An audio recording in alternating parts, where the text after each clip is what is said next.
Great, welcome. Thanks, Eddie. Yeah, so you are Tyler Bourns. So I'm told. I think of Tyler as I'll call you a writer director. Okay. Also cinematographer hmm and owner of Tyler Bourns Studio.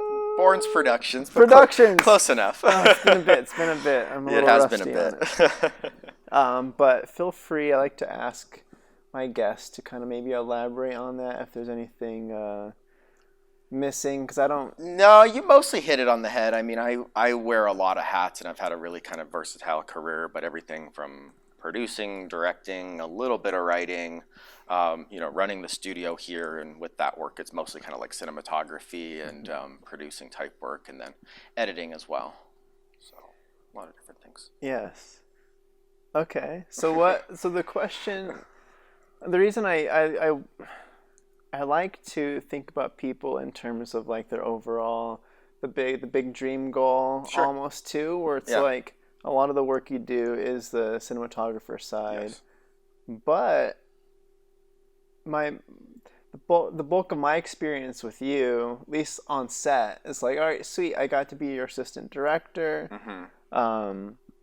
while you were the director, writer, producer, everything, you know, on Desert Shadows, and we've talked about your dreams and what and that kind of stuff. So I don't know if that's changed or not, but what is No, what's it's mostly kind of what we've talked about before, where like, and it's always because I got into the video industry, started kind of messing around with cameras and things like that, kind of late high school, 16, 17 years old. And really since then, and it hasn't really changed much, is directing's always kind of been the dream. That's where I feel happiest and where I feel like my creativity is most kind of out in the world. I really started to get into producing for a while, so I was like, oh man, like producing, directing would be great. But the more projects I do, the less I like producing while I'm directing. Yeah. You know, when you wear a lot of hats on set and you work with small crews, you have a lot on your plate and you can get spread thin really quickly,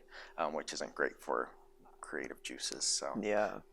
just being able to focus on directing is the dream, but movies themselves are, the dream too, even though we do a lot of different work from documentaries to commercials to tourism to corporate and music videos, but movies and original content, we could call it, is where I really like to live at.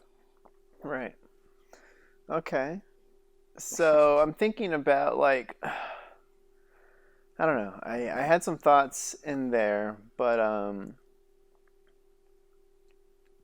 because you mentioned producing, let's talk about producing a little bit. Sorry, I know I'm like a spider web, so it's like, where do we start? All right, so when I think about producing, and like you said, like producing, directing seems like in the beginning, like the thing that it's like, sweet, I want to direct. If I want to be a director, producing the stuff for me to direct kind of puts me in that necessary, chair. yeah. So, all right, sweet, I'm here doing it, and it's only because I'm producing it myself that I'm here doing it. But I don't want to put words in your mouth, but like the bigger the project, the more that's needed on the producing end to get it done, right? And that's kind of where the headaches come. Is like, all right, sweet. When I was doing like the weekend thing, exactly. I mean, you're right. No, there's a lot of different layers of producing. Am I just pulling in a couple crew members and a couple locations and then shooting for 2 days? Like that's easy enough. But do we have a 30-day schedule, a 60-day schedule, even a week-long schedule? Do we have set builds? Do we have clients to manage on top of it? Do we also have like the concept and getting that approved by, and sometimes it's even multiple layers of clients because we work with a lot of ad agencies. So you have the ad agency client, but then you have their client too. Right. So you're working on keeping them happy while still trying to make it as best as possible within their world, and then dealing with all the other flaky stuff that just happens in our industry with crew members falling out, or actors falling out, or getting sick, or looking way different than their headshot, or anything like that. There's so much there. There's so much. I know. All right, I'm thinking. All right. Wow. because I don't have much experience. I have experience being on set with commercial work. Mm-hmm. How is it? How is that? Like when you talk about The making commercial world, the commercials are kind of cool. I like them more and more the more I do them, especially like when you come from like the long form like narrative documentary stuff. You're in that world for so long, and you've got anywhere from even a 10-minute short has hundreds if not thousands of shots even in that, and Yeah. it features just its whole other ball game. But in a commercial, 30 seconds. So you really get to kind of focus on the quality, and I'm a total perfectionist, so being able to be really, really nitpicky and really kind of hone in, like, how can we tell this story in 30 seconds in an effective, engaging way for the audience that also accomplishes, the client's goals? Because that's the what part I always go back to, like, in my world, like, I mean, in a perfect world, like, you want to make it exactly how you envision it, and people hire you a lot of times for your vision. Yeah. But people forget that, like, when you're getting paid, when you're getting, when there's somebody above you, you have to not only answer to them, but make sure they're getting what they want and they need, and they know their product best. And so you can add in your thoughts, you can add in your suggestions, and it's just a fine line of when do you fight for more, knowing that they'll be happy with it in the end, or when do you kind of step back, realizing like, oh, I would like that way more, and I think that would be better, but it's not what they need and it's not what they want, and being okay with like releasing and not making them feel like you're taking over, but still making them feel like they're getting value out of the whole reason they hired you. That's a tough part for me because that's it feels interesting when often the people that are in what the client people or the agency people aren't necessarily, they don't have like a film background or a production background, so trying to explain what you're going for can sometimes, I don't know if it goes over their head sometimes. Well, or... and they're all different levels of experience and all different level of taste. So you work with some ad agencies that know exactly what they want, that have really clear visions, and you're more executing. And then sometimes you work with people that have no idea what they're doing, and they think they know what they want, and they just don't really understand the process of getting there.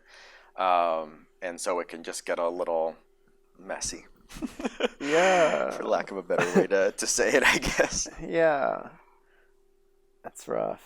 Yeah, it's interesting. It just, that's what's cool about this whole industry, though, is that every job is so different. It's different people, different personalities, different like projects. So, each has its kind of own unique sets of challenges and its own kind of world that you get to play in. And if one is frustrating and you don't like it, it's short term and you get to move on to the next one. So yeah, it's true.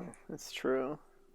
So let's jump back and talk about coming up in because right now we're in Reno, Reno, Nevada, and I wanted to talk about, I guess, like just the Tyler Bourns empire. not quite, but thank you. Yeah, just like, I guess maybe, I don't know how often you're approached on advice on like getting started in the industry or the Reno market and how it plays, but what stuff you've done to make sure you're in a position to succeed, or like how did that kind of stuff come to you? How did you learn to be a businessman and do like how did that happen? Well, I've had a weird career path. It's very much still kind of on whatever trajectory it's on. Like when I first decided, like I said before, at 16, 17 years old, video, that's like, go back a little farther for context, I guess. I've always loved stories. Stories is like, ever since I was a little kid, I loved stories. I always had a big imagination as a kid, whether it was with Legos or writing or, anything like that. I just didn't know what outlet to kind of put that into. I thought maybe like, ooh, I played video games a lot as a kid, and maybe I'll make video games or, things like that. And then I randomly took a video production class in high school and was like, holy shit, this is it. This is how I tell stories. And I think I took the class for a month before I was like, yeah, this is what I'm doing. This is the next 80 years for me. Yeah, this is done. it. What grabbed you in the class? Like, what was? I think it was just realizing, like I said, with that background of stories, it was just like, oh, what a cool way to bring those to life, and how rewarding is it to think of something and then not only be able to see it yourself, but then show it to other people too. Be like, hey, here's all these crazy ideas in my head, and look, now it's real. I can make people feel a certain way. I can visually dazzle them. I can. It's rewarding. Was there a particular project you remember doing in that class that was like? I had a lot of weird projects. I counted it up. I did 100 short films while I was in high school in the 2 years, and I did a feature film, like a 72-minute feature film. And then my senior project was actually a writing project where I wrote a film that I haven't produced yet. But so I did a lot of content there, and that kind of started my path of like workaholic, never stopping. And that was high school. That was high school. Okay, but what? So those weren't all like your class projects. Like that was No, stuff you that would do like, I don't know, every month you'd have a different project you would work on, or every couple weeks. So like me and a good friend of mine, he also loved doing it, and so we would, any free time we had, that's like what we would do for fun. We'd go to like the park by my house and be like, hey, let's do lightsabers today. Let's get these sticks and pretend they're lightsabers, and then we'll go into editing and we'll go frame by frame adding like a light beam, because that's the only way we know how to do that right now. Yeah. Or like we did like a claymation once where we're like, hey, let's make a clay chicken and then blow them up. Or I think we made like a Mortal Kombat style where you have like the health meter things. Right, it was all a bunch of just random, horrible stuff. Yeah. But it's fun. But it's fun, and it got the creative juices going, and every project you learn on. But I was really fortunate to have a really amazing teacher in how supportive he was. That he was the kind of teacher that, if you were hungry, if you wanted it, he would present all the opportunities for you, and then it was up to you to take advantage of them.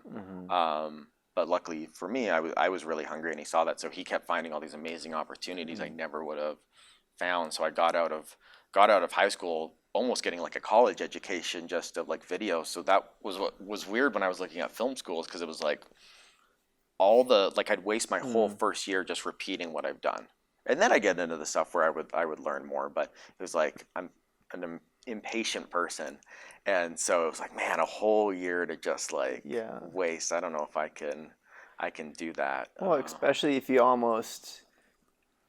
like you said, you got the equivalent of a film school education on your own, doing your own stuff.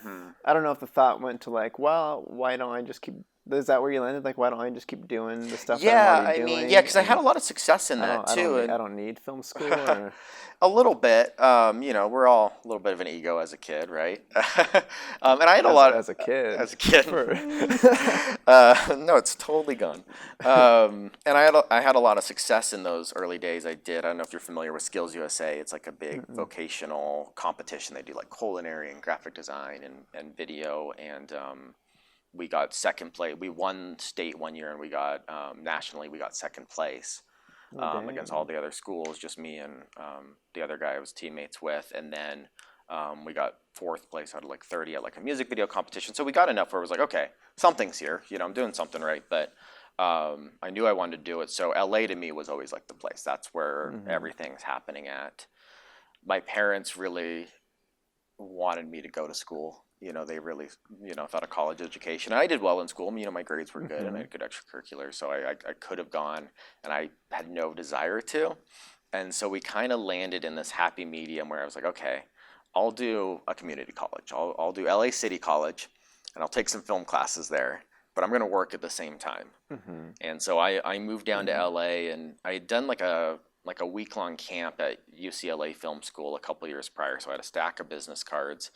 Didn't know a soul down in LA, and so I got there, and I knew I'd be taking my classes. I tried to take all night classes to kind of keep my schedule as open as possible, and I just called every single one of those business cards like, hey, you hiring? Hey, you hiring? Hey, you hiring?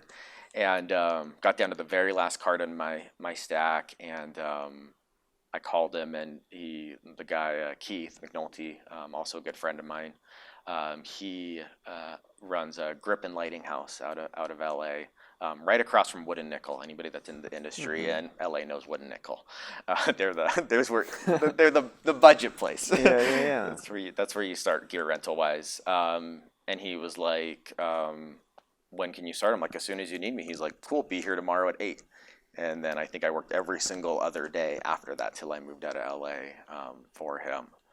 Just doing like a ton of stuff from teleprompter to camera operating to grip work to eventually got like some technical director jobs. So you're things working like in the rental house, yeah, or yeah. So any day I wasn't on set, I was checking people in and out equipment wise, which was a great way to learn all of the, C stands and flags and rags and yeah, what they're and all called lights. and Yep, and what we kind of had people are picking them up and stuff. yep, and he moved into a new facility like right after I started, and so they had a studio space, so I helped him kind of get that built out.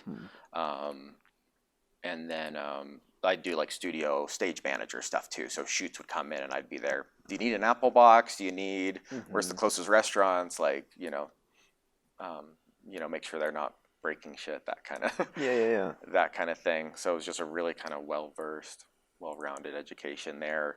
But sorry, way kind of going down a rabbit hole here. But That's great. I learned, or I realized, and it was hard to get on set in that first semester because it was like, even though I was taking night classes, the classes were from 6 to 10 p.m. That way I only had to take them once a week. And even then, it was so hard to balance that with going on set because when you shoot, you don't know your schedule. Usually you're like, this could be an 8-hour day, this could be a 12-hour day, this could be a 20-hour day. And so it was a little hard to get like on set as much. But when I did go on set, I realized I learned more on set in one day than I did in that entire semester. And so I was like, okay, screw it, I'm just gonna work. So I did finished off my semester, and then I was like, I'm just gonna work full time here now, and it was great. I liked it a lot better. Gotcha. Yeah. That's that's the moral of the story quite often, right? Like it's getting on set and learning by doing is the Yeah, and it's it goes back kind of to your earlier question about like people getting started. How do they get started? And the biggest question, I don't hear it as much now, but I used to hear it all the time, is like, should I go to film school? Right? That's always like the biggest question when people are getting started, because it's expensive. It's really, really expensive to go to film school. And I think the answer just depends on you. I think it depends on how you learn. Do you need a structured environment, one? Or are you more of a go-getter where you can, because not everybody can strive on, doing it on their own. Some people need a little bit more structure, a little bit more of a push. And I think in film school you do get some good experience. You do get around the equipment, but I think the biggest value you're paying for out of film school is the connections you make. the networking. The networking, the classmates, the alumni. So making sure you're going to a place where you're actually going to be around other dedicated, talented people, because as their careers grow and your careers grow, you call each other, you talk to each other, and that's been true forever. I mean, you look at George Lucas and Francis Ford Coppola and all the people that they worked with, they were all in schools, and it was all who you know. The world's just a little bigger now. Yeah, I feel like that's the only reason to go to film school is the connections. And is that worth $200,000 you're gonna pay in?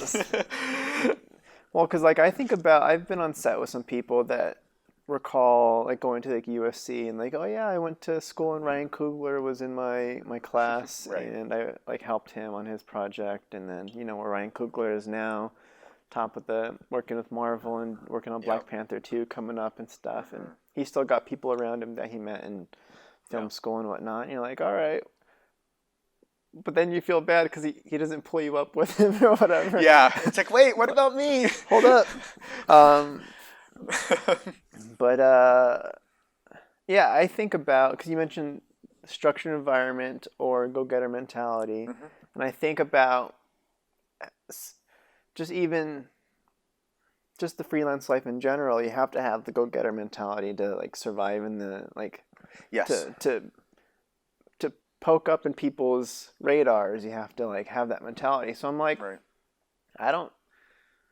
It's like, no, I feel like I think where my mind goes is like when I talk about structure, I think more like the studio side of things and the union side of things. If you've ever worked on a union set, it's a lot more like structured. Like I put in my time, I did this, compared to the the indie world where it's like whatever it takes, whatever I got to do to make it happen. So that's where I kind of see those two paths, kind of like where you can still make it if you don't have that go-getter, there's still a path for you. It's just different. Well, path. I feel like you still have to work your way out of the indie world to build up the experience to join the union anyway. Yeah. And that's where you get the cushy lifestyle of just showing up and having your little category of like, this is my space. And some of it's circumstantial, right? Like that's what's so funny. I mean, not just about the industry, but life in general. It's like all it takes is to meet one person, or somebody hands you a boom pole one day and you're like, well, this would never happen, but somebody hands you a boom pole one day and they're like, oh my God, I love sound. I want to do this. That happens. And I joke about that because anybody who holds a boom pole knows it's the worst job. So maybe it's more your sound makes it. But sorry, boom operators. No, I think that kind of stuff does happen though. Like that's where the like those for fun projects or those you're helping out. Even like if you're not going to film school, there's still like lots of opportunities to end up on set helping film school projects. Yeah. And those people are always desperate for like, for instance, like we need a script supervisor or whatever. And it's like, all right, well, I guess I'll just go and show up and like, hey, can you like take notes for us? And it's like, all right, I guess I'm doing this. And did you ever expect like your path to go that way? Like before you first got handed kind of the script supervisor role, did you ever like when you decided you were going to be in the industry, like did you dream of being an AD and scripty? Sorry, well, that's not scripty. No. I know you don't like that term. Oh yeah, how dare you? How dare you? No, I tell people quite often actually, like I didn't know what a script supervisor was until I was like 3 years into doing my self-producing because. Go ahead. I know it's a lot of background leading up to. Go ahead. Yeah, because I was doing a lot of short films and stuff for self-producing and working with the Reno community to just be making stuff and getting that experience. And I would end up like I was one of the few people in Reno that was available to freelance like as PAs when stuff would come into town. So I would end up on different sets and like, all right, sweet. I'd pick up new stuff. Like, all right, sweet. I know what a hot brick is now, or whatever the case is. And then I come back and I'm like, all right, I remember witnessing that AD. I looked at his schedule or her schedule or whatever, and take it back, put it into practice. But script supervisor was like a rare, very specific narrative, bigger narrative, like bigger team narrative kind of luxury position. And I didn't learn about that one until way late in the game. I knew a little bit of what that. When I was handed the tasks of doing the script supervisor job, I'm like, oh sweet, I've done stuff similar to this with like the slate, for instance. Like the script supervisor is in charge of the slate. And I'm like, all right, I've seen slates before. I've decided what goes on a slate before, but I didn't know what the structure was. Sure. And this person's in charge of that. And but until I got the real deal handoff on the Mustang, and she walked me through what I needed to do, and then told me, after I gave the notes back, that this is what I do now. I'm like, all right. I'm like, I guess maybe must have done something right. Maybe she sees something, and there's something here that I didn't know was here, and then just kind of going for it based off that niche thing. But I did not know that jumping in, to answer your question. I didn't know. Which I think is so cool, right? That like when you get into this, you don't know where your path is going to end up. Because there's so many paths. Am I going to end up in visual effects? Am I going to end up in an AD role? Maybe I'm going to end up on camera. Maybe somebody was like, oh, jump in the background of this scene. It's like, oh, I actually like acting. You just don't know. And I think that's awesome. Yeah. Yeah. I always think about personality, and like your personality dictates where you're going to end up almost primarily. Like, yeah, good point. You kind of, it's kind of weird. Like, there's back in the before times when you could meet up with people and have the before times, is that what we call it now? BC, before COVID. Yeah. There's a script supervisor group in Los Angeles. We would do like monthly meetups, And being that script supervisor is a one-person department, I never get to be around other script supervisors to see how they work Right. or any of that. So this is like the one time where I'm like, all right, these are the personalities of people that do my position on other sets. And like, it's just really weird being around a script supervisor. I'm like, oh, it's just weird seeing like copies of yourself around. Oh, yeah. Like, oh, we all see things kind of similarly, and it kind of freaks me out. I like that. That's funny.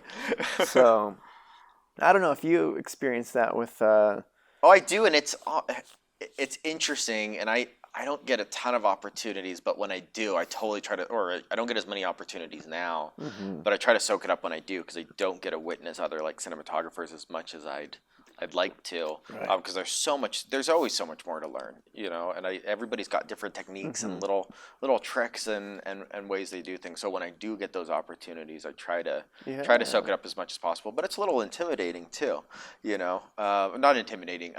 It's like an insecurity thing a little bit too. When you see somebody else doing it, it's like, oh, could I do as good as that? Would it be? I don't know. Yeah. But yeah, I wish I could. I wish I could do it. I wish I could do it more. But there's just time. You're too busy. Time's a problem. Yeah, time. But I got to work. I got a cool one a few years ago. The project itself was pretty basic. It was just it was like a Humane Society promotional video. But the DP that the director brought up, and I was, we provide production services, so we'll do like grip and G&E rentals, camera rentals, that kind of a thing. And so we were providing kind of services. So I was the gaffer on that project, and that DP was already kind of starting to get some success. And right after we finished that, he really kind of exploded. So he got featured in American Cinematographer magazine as like one of the top up and comers, and then he just DP'd the film Fat Man with Mel Gibson. Heard a lot about that movie. Yeah, I need to watch it still. It's high on my list to check out. Time is a problem. Yeah. But so I keep thinking back. I'm like, man, okay, what was he doing? Because obviously it was working well. Because he does. It's like everybody's got their go-to techniques. Like DPs especially. Like some people like swear by full grid diffusion. It's like they live by it. Some use like a ton of like grip and flagging, and other people use a lot of bounce light. Like that DP, the gentleman that did Fat Man, he used a lot of like book lights, where you're bouncing off muslin and through more diffusion, and so it's cool to kind of see everybody's kind of go to. And yeah, like that's kind of, I never, again, because there's so many elements that dictate why a person works. It's like a lot of people put a lot of stock into, like, I don't really care about their personality. I don't really care about their, like, as long as it, like, or even their efficiencies. Like, as long as the shot that we get, because sometimes you have a whole list of shots that you want to get in the day, and because, or always, and because,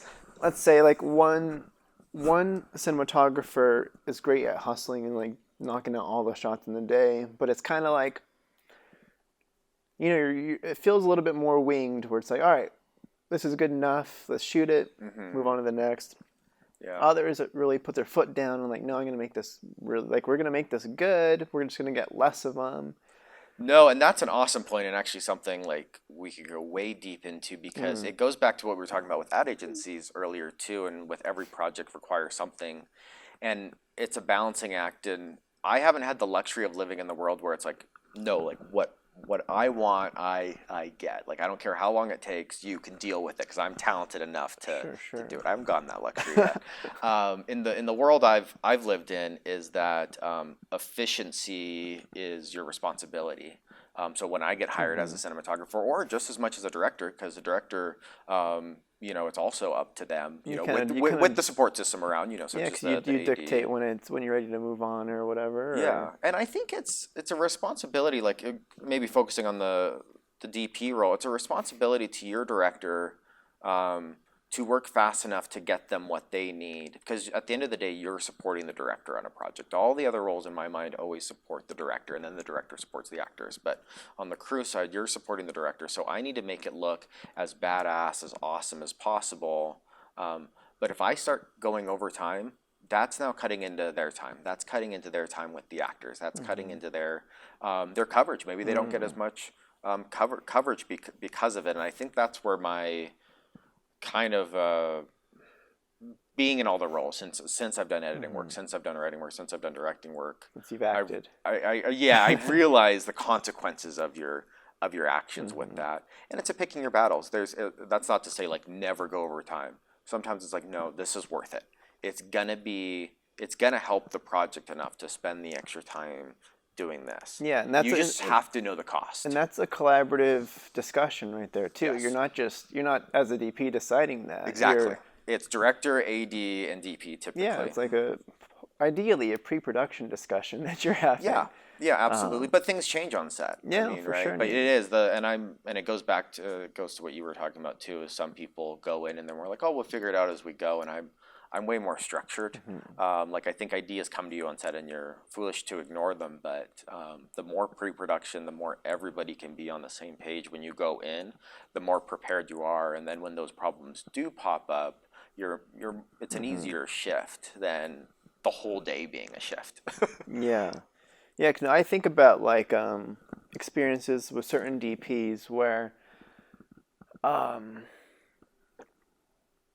like let's say if I'm not directing, I'm script supervising, I got to just be a little bit more on the outskirts watching the process. I've noticed some directors put up with stubborn DPs because the visuals they get at the end of the day are like crisp, well lit, and I'm like, but it was a struggle. Like in the moment, working like watching them as a dynamic, I'm like, that does not look fun, and they're clashing all the time. Yeah. But then for some reason, the director at the end of the day is like, but like, look at these visuals. Yeah. And I'm like, but look what you had to work through to get those. That's a pain. Yeah. And then they bring them back. Yeah, and I think that's why you do see so many, like, especially if you look at any of the credits of your favorite movies, you notice directors work with the same people as much as possible. Because I think once you find that person, you kind of latch on because it's like, okay, here's somebody that has the balance. Or maybe it's like you said, here's somebody that always makes it look good. But I don't know. Yeah. Like I said, to me, I don't like to operate that way personally. And to each their own. I mean, if that's worth it to them, I think we're in the same mindset here is like, and I also do this because I like it, right? Like I love making films. I love making videos. So if the process isn't fun getting there, and it's not to say like it's not exhausting or tiring or there's not moments, but if it's not like fun, like what's the point? Because you can have fun and still make great stuff. Yes. We're on the same page with that for sure. I'm trying to think back to where we were in your story. Oh, we went like... we branched out pretty good there. You probably asked like, what's my favorite breakfast? And then we got talking about like... So we were talking about high school and then film school. I think that's where we branched off. Yep, and so I ended up at the Grip and Lighting House, which was an incredible experience and another awesome person in my life, Keith McNulty, who I owe a lot to because he, I totally know where we left off or where this is going. Yes. I caught back up. I'm on it. I'll try to tighten it up a little bit, but Keith was an awesome mentor to me, and I've been fortunate to have a few people in my life over the years who have been really, really awesome mentors. At that time, I really just wanted to direct. So all the things I was doing there was to make myself a better director, to learn the grip side. I mean, I take a makeup job. I did a cue card job. I mean, anything that would make me more knowledgeable when I did get those opportunities to direct is what I wanted to do. But at the same time, he had a great business model, and he had stage rentals and grip and lighting rentals, and he hired out crew. They didn't do like as much original production, a little bit more, but when my career transitioned from being a crew guy to all of a sudden running a company, which is a story in itself, those experiences watching how he operated his business, how did he make money? How did he find crew guys? How did he deal with clients? Those all became insanely valuable to me because I didn't have business experience. I didn't have a business degree. I didn't have that education at all. And so it's taken a really long time to learn that side, and it's been a lot of mistakes along the way, just because I didn't have. You'd have them either way, but I didn't I didn't have those classes. I didn't know what you could charge. I didn't know, how to deal with a client. So that was kind of like the biggest exposure to, here's a way you can make all these things kind of work. And it was a little bit more of a scrappy approach, but a smart approach. And so I adopted that when I did decide to start my own company in Reno. I was able to kind of bring all those Yeah. lessons into that. For sure. I was going to ask about, so you spent your time in LA, and how long were you there for? 2 years. 2 years? Yeah. And It felt like I was there for 10, and anytime I think about it, it's like, no, it was only 2 years. yeah. When I just did so much while I was there. yeah, so then you made the decision to come back to Reno, but still pursued the same dream, or how did that? I never expected to leave LA. Like once I moved there, I expected to fully do it, and LA was going really good. It wasn't like, oh, I tried, I failed. yeah. That wasn't the situation. It was opportunistic where some producers I had met while I did live up here were trying to get film and video kind of going in the northern Nevada area, and I still had some family here too, so there was extra benefit to that. But they, I would still do like DP work and directing work for them on projects. Here and there, I'd drive back Gotcha. up While living in LA. yeah. So I kept that connection alive, and so they offered me at 19, 20 years old equal ownership in a studio, quote unquote, in Reno. And I was like, oh, hell yeah. That was like, that is incentive enough to leave. That sounds great. So I was, starry-eyed, and that all sounds great. Sure. The equity stake. Yeah. And it was like being a part of building something, and we're going to bring all these movie projects here and have all these actors and, going to direct it. It was a lot of promises that... Those are the classic promises. And it was a big lesson learned for me. Because 8 months later, all my savings was gone. I had made less than $1,000 in 8 months, while still working every single day trying to get it off the ground. And all the promises that were made that didn't come to fruition. And it was a big kind of falling out, because it was just, I was kind of cheated out of what the the expectation was, unfortunately. But over that time, I learned a lot about kind of the community in Reno, and nobody usually likes, I shouldn't speak for everybody, but typically people, don't love where they grow up. But then I think you learn to appreciate it over time. And when I came back, I was like, man, I actually really like Reno. I like the people here. I like how close to the mountains you are. I can get to LA, San Francisco, everywhere really quickly, and it's kind of I don't sit in my car for 3 hours a day. That's pretty awesome. And I was like, well, I don't have much money left, but, I got a camera and I got some lights and I got, let me see if I can get enough work to survive here as a freelance guy. And if not, I'll call it a learning mistake and tuck my tail between my legs and head back down to LA. I'm sure my boss will take me back. And so I did that. I kind of did like the freelance camera operating editing thing, and picked up GE Energy as a client. They have a big like $1 billion division of their company down in Minden, and picked them up as a client.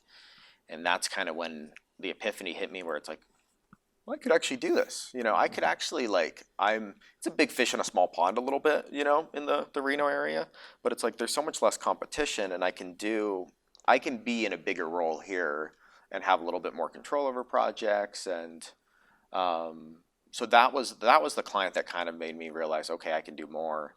And then through that work that I was doing, all of a sudden, like, people needed more than just a guy with a camera. They needed extra crew guys. They needed makeup artists. They needed actors. And that's kind of what snowballed into, okay, I need to not just be a freelance guy that's going to cap here. I need to be more. And so that's when I decided to make it a company, and not just like, oh, I'm a guy with a camera and I have a company banner, but actually a company that has, employees and all this support. And so that's when I kind of decided to start that, and then just kind of have continued to grow it over the years into what it is now. Nice. And hopefully where it's going. Yeah. So when you picked up that gig with them, and that was the start of the snowball, like you kind of said, was that like an ongoing relationship kind of thing, or it wasn't just like one? It was like they needed like a slate of videos done, so you're kind of locked in with them for a while, It or was. It was through. that was kind of It helpful was for through them. another video company that was kind of a middleman. That I was working through them for all Mm-hmm. the projects, and then they started to kind of fizzle out. So then I moved into working with them directly. But it wasn't like a contract, but it was. Well, we had a contract, but it wasn't like a retainer type job. But they had plenty of work to go Gotcha, around. gotcha. And unfortunately, as soon as I got them like as a direct client, once the other company was like, oh well, we're not doing it now, like you can take it. So I moved in as a direct client, and then they moved all their video in house like a month later. My like client contact left, and I was like, awesome! I make 5 times as much money, and I got like 2 jobs out of it. And Yeah, yeah, yeah. but by that time, I had built up enough other clientele and other things that it still like allowed me to kind of be Sure, a sure. springboard. Yeah, I mean, it still did its job It of did. It'd be nice to still have GE Energy as a client, but call them up. It's not too late. it's not too late. All right, okay. So that's the nice, quick. It's still like that's all right. That's the history of Tyler Bourns Yeah. Productions, right? I got it right that time. Just Bourns Productions. Bourns Productions. Productions, Oh, I knew yeah. that. It's okay. People still write checks to me and they put Tyler Bourns Productions. It still so. works, I'm sure. Okay. All right. So let's jump. I don't know. I feel like the people want to know about a certain movie. Oh yeah, I knew the question was coming. I know that's the big It's like one. taboo. You're not supposed to ask, right? Didn't I put that in my? These are the topics we don't discuss. Yeah. Desert shadows, and that's He had a it. huge list of no talked up. This isn't even real. He just was. Everybody's been begging him for answers. Yeah, It's exactly. like, hey, ask Tyler. Ask Tyler. Desert shadows. You want to just start with status, So or where do you want to? Let's start from the. Because not everybody knows what it is, right? Okay. I know who your viewership is. So, Desert Shadows is a feature film that you produced and directed.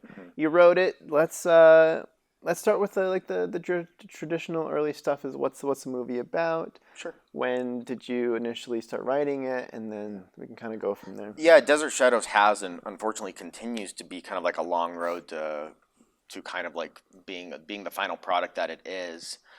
It was an idea a friend and myself had. He was helping me crew on some of our jobs, and we did long drives down to Vegas for the NAB conference, big video conference they do every year except for this year.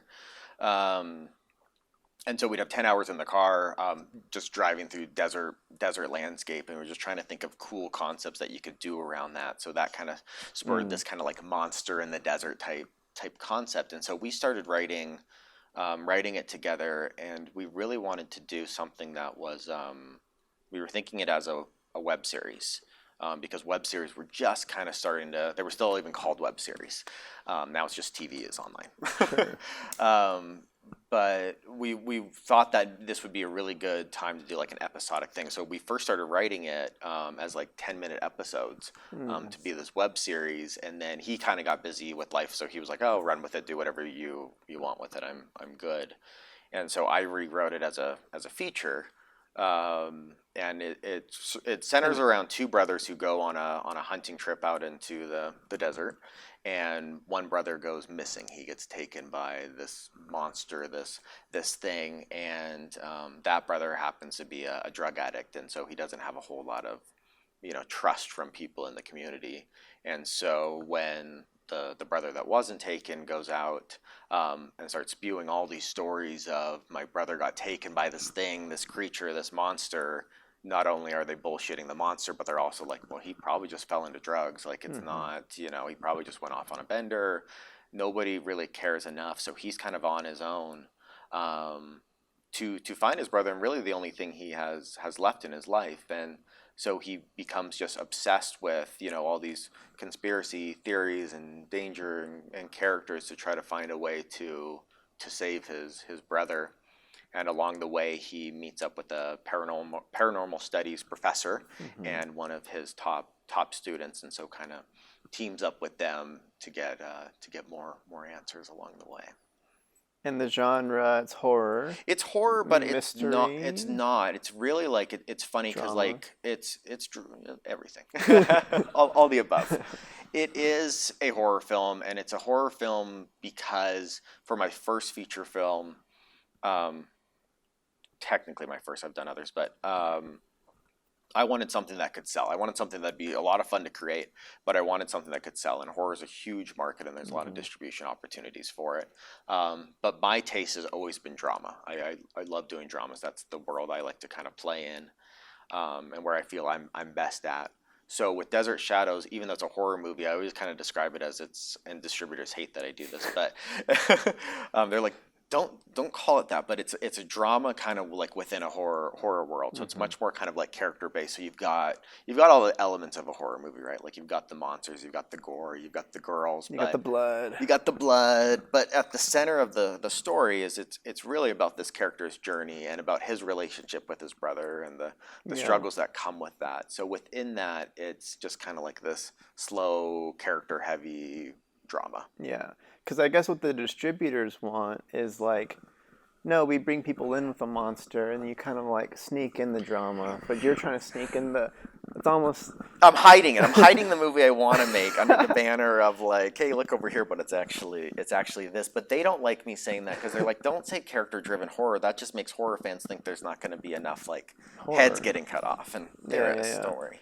Yeah. Okay, cool. So what's the timeline again? You started writing this. You didn't, I don't think you mentioned the year. God, I don't even remember now. It was forever ago. It was like 6, 8 years ago I first started writing this. Um, And that and just went into like a drawer, right? It wasn't yeah, like, yeah. Like the web series, we did kind of the web series around like 2011, 2012, and then it kind of went into a drawer. And then every couple of years, I'd be like, oh, I should do something with that again. I should do something with that again. Maybe I should make this. And then eventually, it got to a point where it's like, okay, this thing is burning at me. When a project burns at you enough, when you can't get it out of your head, you got to make it. And that's always when I know it's like, okay, it's time to make this one because this is the one I can't get out it's of not going away. my head. And Yeah. so I met and this is kind of the irony of the whole thing, but I met a like a creature designer, a practical effects guy. I had known him for a while, but I didn't really realize his background and his experience and his willingness. And so we were talking, and all of a sudden it seemed like for what he could do it for cost wise and time and his skill level, he was really interested in the project and was like, well, this actually kind of makes it like doable because to do it is Yeah. like a horror, it's a creature feature, and that always usually equals a lot of cost. And this first one I wanted to do really low budget.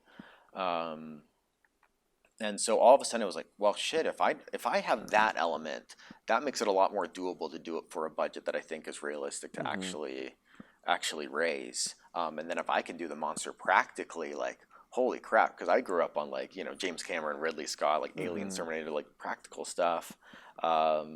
Were kind of my influences. So I was like, cool, I'm going to do this practical monster movie. Unfortunately, he's the big reason why everything is insanely delayed. He was the catalyst for it, and the monster's also not practical anymore. So, Gotcha. so things changed a little bit along the Yeah. way, but it did kind of spur it into actually, making it come to fruition. So it was about almost 3 years ago now, where it was like, okay, we're doing this. We're raising the money. We're gonna actually make this movie, and then 2 years ago, almost 2 years ago in it's March. December right now, so in March it'll be 2 years since we actually shot it. Yeah. Sorry. No, I buddy. mean that's not. I don't feel like it's an uncommon timeline for. It's not, and I know there's not. I guess I can give more background info, but for me, it's because I know everybody wants to Ooh, know when yeah, it's yeah. done.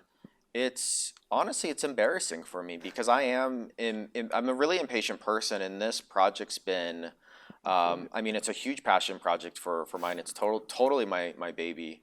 I'm way too close to it now, so it's hard to even say what it is until you guys see it. But I had this edited a year and a half ago. Like there was a full movie 3 months after shooting, so I was like, awesome, we're gonna get this out by like we shot in March. It's gonna be out by December. We're great, and then we're like looking at 2 years, and like I'm pushing. Trust me, every single week I'm pushing. I'm calling. but just a number of circumstances have kind of delayed it. So it's hard for me just reputation-wise because that's not how I like to operate. When I say I'm going to do something, I do it. And unfortunately, I've been dealing with people that haven't been operating that way. But I guess you're still doing it. Yes.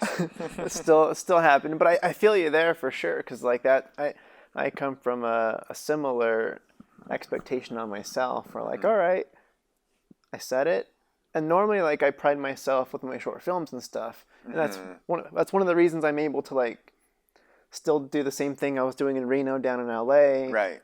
where I'm like, all right, I can get SAG actors and I can get cool DPs and stuff to like work collaboratively, volunteer based on like a fun weekend thing. Yeah. When like nobody else is doing that, because I have the history of the follow through with quick turnarounds and like, good quality and all that stuff. So then when something trips up and I'm like, oh, like I normally have it out like the week of the shoot, and now it's been like a year. Like, how is this? This is not what I do.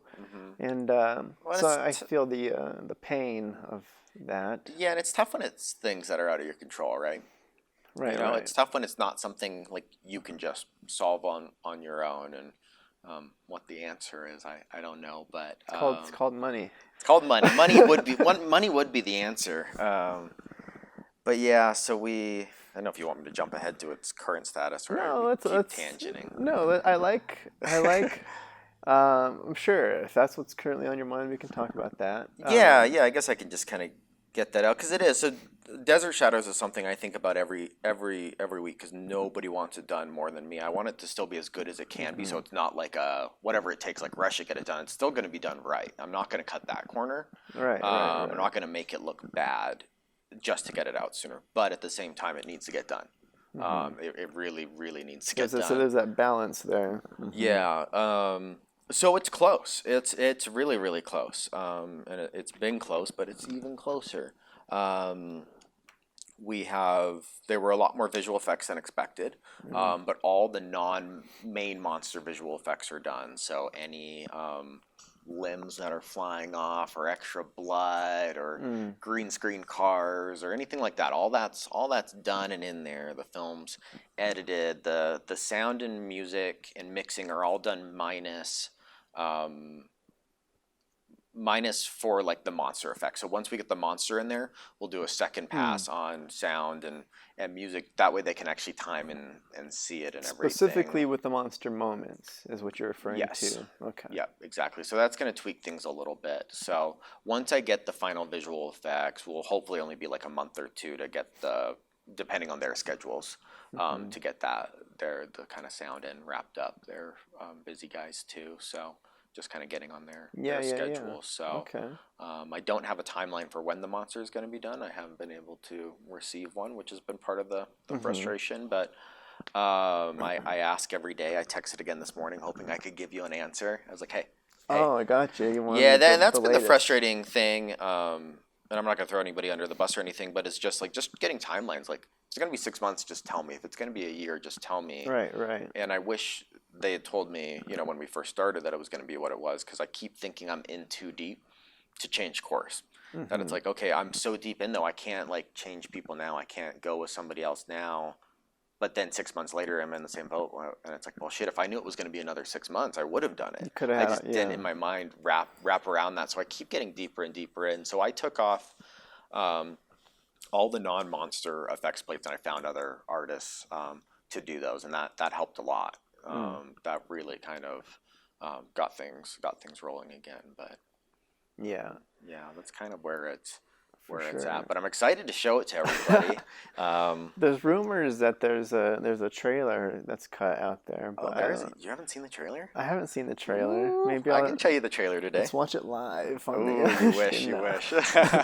Yeah, but no, so that's cool. But there is a trailer. There was a trailer actually a week after shooting, because I went to the Cannes Film Festival for another project I had right after we wrapped production. So I was like, well, I'm going to be in front of all these. It's a market too, so I'm going to be in front of all these sales agents and distributors.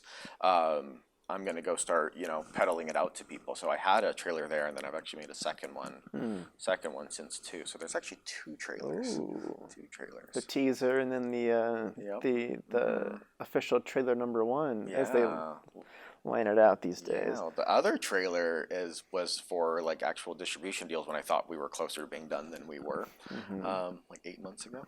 But that actually has a sneak peek at the monster too. So when you get to see that, you can actually see one of his hero shots. That won't be a publicly released one because it shows too much. It gives away too much. But it's to sell the. It's to sell the film. It's the distributor trailer, because they want to see what they're. Yeah, so it's not like, oh, I'm giving away a plot point. It's like, no, I'm getting somebody excited, so they'll buy it and get it out there for us. Okay, but yeah, I mean, from my perspective, it does make sense those would be the elements that hold back an edit, because all too often I've heard the same kind of deals from. Like, even, I always get afraid when I hear VFX on set. I'm like, all right, what plans, like, who do you have lined up? What's the deal? And I should know better. That's the thing, is all my problems during this film, I should know better. Because I've been there, I've done that, but I didn't. Sure. But yeah, I mean, VFX, I always stay away, ideally. Like, even on my feature, the only VFX I had was, like, the in-screen like laptop VFX, and I'm like, I don't even know how to do that, but hope I can find somebody that's like. But please, like even like the text pop-ups, like those kinds of VFX, I'm like, that takes work if you want to make it look good, like those, and that takes time. And when it's not you doing it, right? And when it's not me doing it, it's either gonna cost money or time, or be up to somebody else to control the timeline. And but yeah, I guess to restate the advice on the collaborative process, it is nice to have that sense of transparency with your collaborators on, all right, let's just be honest with each other. This is what I need. Let me know, like, if you're busy, cool. If you're like that. And that's the thing, not just in the video industry, but I think it's life in general, and it's something I preach to everything. Is communication. True. Communication, in my mind, solves everything. Every broken relationship, every falling out, I feel would have been solved just via communication. I feel that's so true on projects too. And sometimes that's hard because you're embarrassed if you're delayed, or you're embarrassed if it's not turning out as good as you want to. But if you're working with people, and I think people are a lot more understanding if you explain to them the situation, and then they can help you solve the problem. So that always drives me crazy when it's like, man, you've had this problem for 6 months. I gladly would have stepped in and helped. Or if this was like too much for you and you just can't do it, rather than you dragging your feet and being quiet, like, just tell me. Like, it sucks, but it is, and we'll solve it, Everything's got a solution. And just, so. Yeah, people are interesting. I don't know why. Yeah, I've always had like I've had plenty of like short film ideas based on the idea of like let's say growing up, like I would host. There's always like the little easy hangouts you have with friends, and people won't give you a yes or no on if you're gonna show up or not. And it's like, I need to know who's coming. Are you coming or not? Or don't give me a maybe. And then I don't even bother with friends anymore because it's just like it's too hard. I'm like, I have to deal with this with my day-to-day job, like. Because I've had that happen. Actually, for the first time, the podcast has been pretty good with people being really good. With communication and like keeping on the days that they said yes to. But it's still, I mean, it happens in all aspects, like you said. Like I got a. I'm sick text the morning of one of my I had one of these set up, and I'm like, okay. Yeah. Well, and it's hard because which being sick isn't take your time away if you are. Yeah, right sick. now if you're sick, do not come. But then resetting it up after, I could tell like, all right, well actually now you're being a little bit more iffy on like, all right, when can we reschedule? Are you feeling better? And it's like, all right, well, I don't know if it's. And to me, that goes back to a respect thing too. Like, just because it's your podcast and they're giving up their time to be on your podcast, I think it's also your time wasted too. It's not like you don't have a lot of other things, going on that are eating up your time. So I think it's a respect thing For to do sure. that as well. I'm curious though, speaking of communication, because now you come up to Reno from time to time, but you're really kind of like firmly implanted in that LA world where I'm kind of working up here in Reno. Are you dealing with the same like kind of flakiness and communication problems in the work that you're doing there, or have you found a difference between the two areas at all? Are you're referring to like when I'm producing my own work and stuff, Or any projects that you're around? I feel like I've done a lot of work on myself. Like I guess, let's say running the Reno Film Collective, for instance, Yeah. and doing like before that, I was coordinating stuff for like the university's running club or like getting people together to do a thing is kind of been a thing that I've done for a long time, and I feel like it's been a lot easier. Either it's easier in LA or I've just gotten better at what I do. So it's like Yeah. that combo of being that there are more people that are there for a reason and dedicated to the craft of like They take it a little more yeah, seriously, maybe. they're trying to get their stuff out there, or they're just looking for the experience, or they want to like there's DPs that want to be DPs, there's production designers that want to be production designers, and they know what they want and they're there for a reason. So when they're called upon and they're down to do it, they follow through because they're already in the city. They've already shown up Yeah. to do the thing that they want to do. So now it's just showing up again, which is easier because they're already there. Versus Reno, which is like a lot of people in the intro film environment are hesitant about like they don't know what they want to do yet, and they don't have the experience on set, so there's a lot more fear involved on like following through with a commitment because Sure. that's just how things are when you are going into the unknown. You're like, I don't know if I show up and I'm gonna look stupid. I'm not gonna know what I'm gonna like. I don't want to like that kind of thing. So I feel like LA has been very nice to like once things are moving, I have no issue with keeping people. Yeah. Do you think your radar for it's probably better now too? Like you can tell when it's like, okay, this is somebody that's going to be a problem, or does that not even come up? I think I think the radar.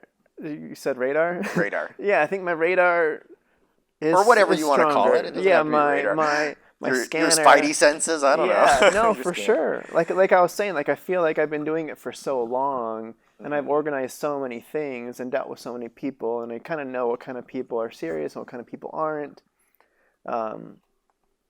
I try to really approach an interaction with people with being that transparent self of like, this is who I am and this is what I'm doing, and this like I use the I don't do the classic LA thing of like, all right, this is gonna be like this is gonna go win an Oscar. I'm making this for festivals, we're gonna aim for those awards, and like we're all gonna get famous off this, and like whatever the case may be. Like I'm just like, all right, this is for fun, or like just whatever the project may be. Like for the feature, I tried to be as transparent as I could. It's like our budget is like super tiny, and when I say mine was low budget,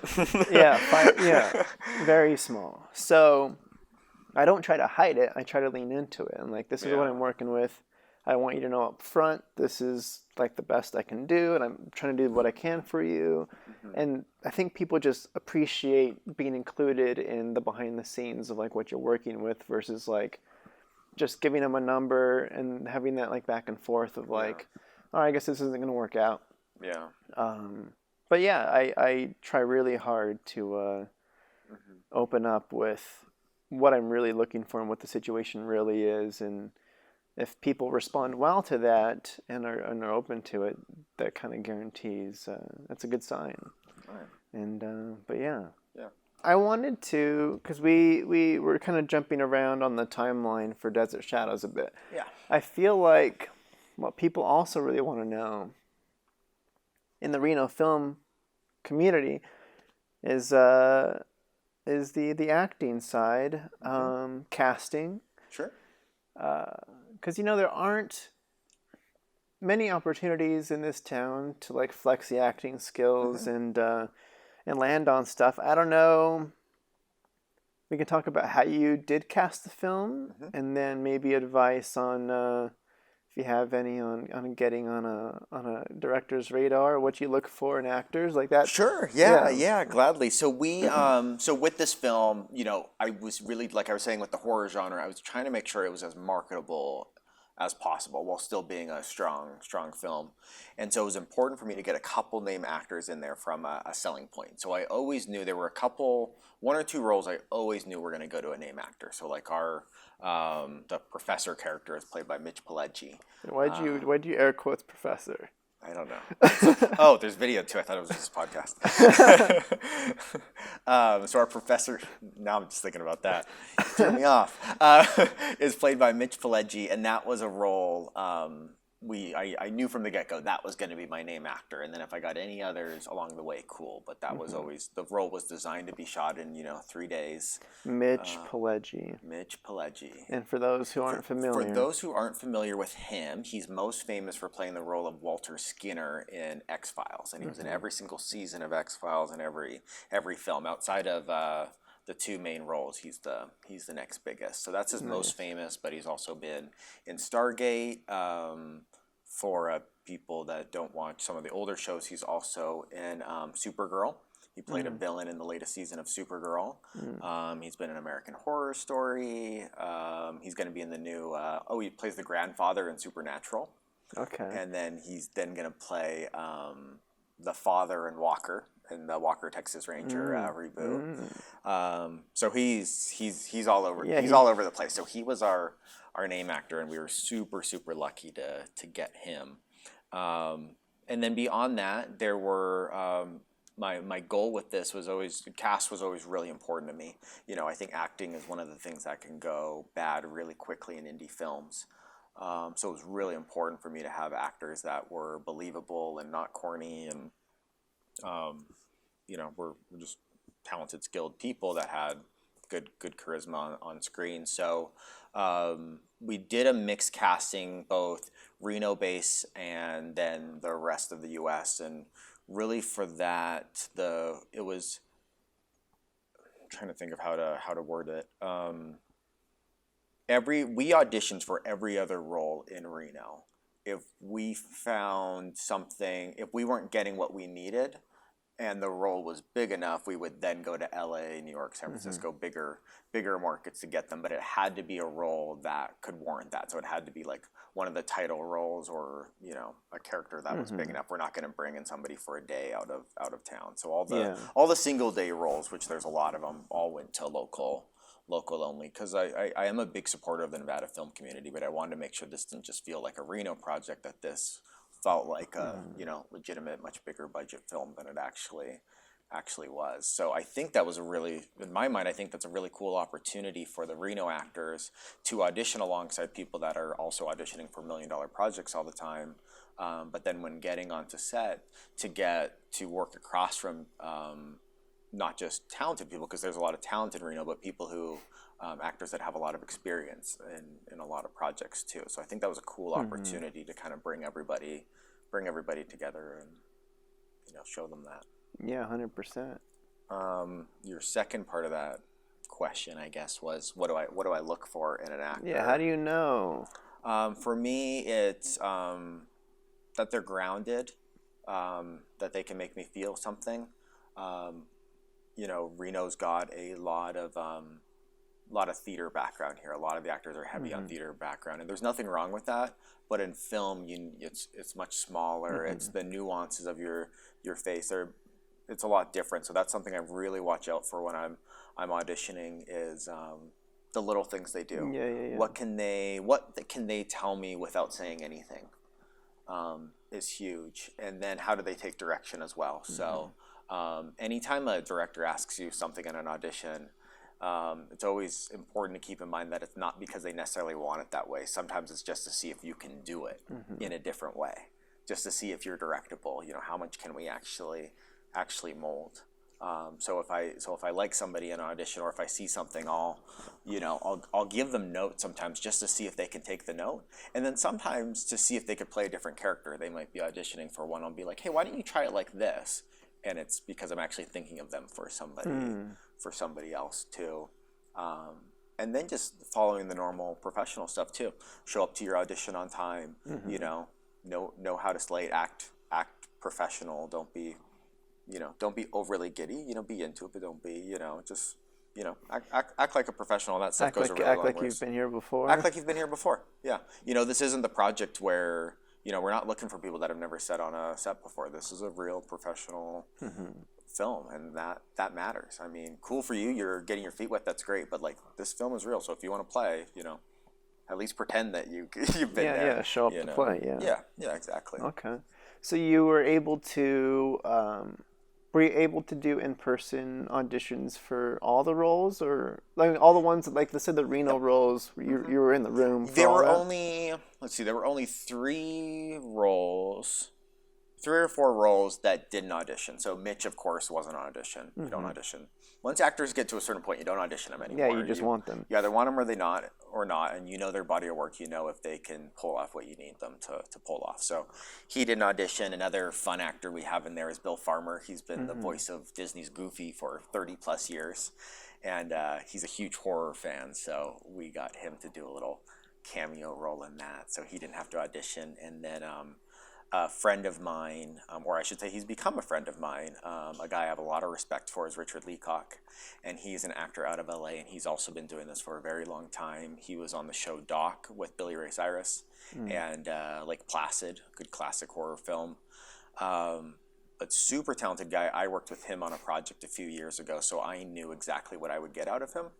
I knew how he was on set, so I didn't have to audition for him because I knew he fit exactly what I needed for it. Outside of that, everybody had to audition in person. So our main actor came up from Vegas. He had ties to our amazing casting director, Justine, who's you've had on the podcast before. Yes, Justine Reyes. Yes, so big thank you to her for introducing me to him. So he actually flew up for auditions, which was great, and that also showed his dedication because since he was the title role, he was going to be required for every single day of filming, and I think we were 21 to 24 days, somewhere in there. Yeah, I think it was 23 or 22. It might have ended up being. Yeah.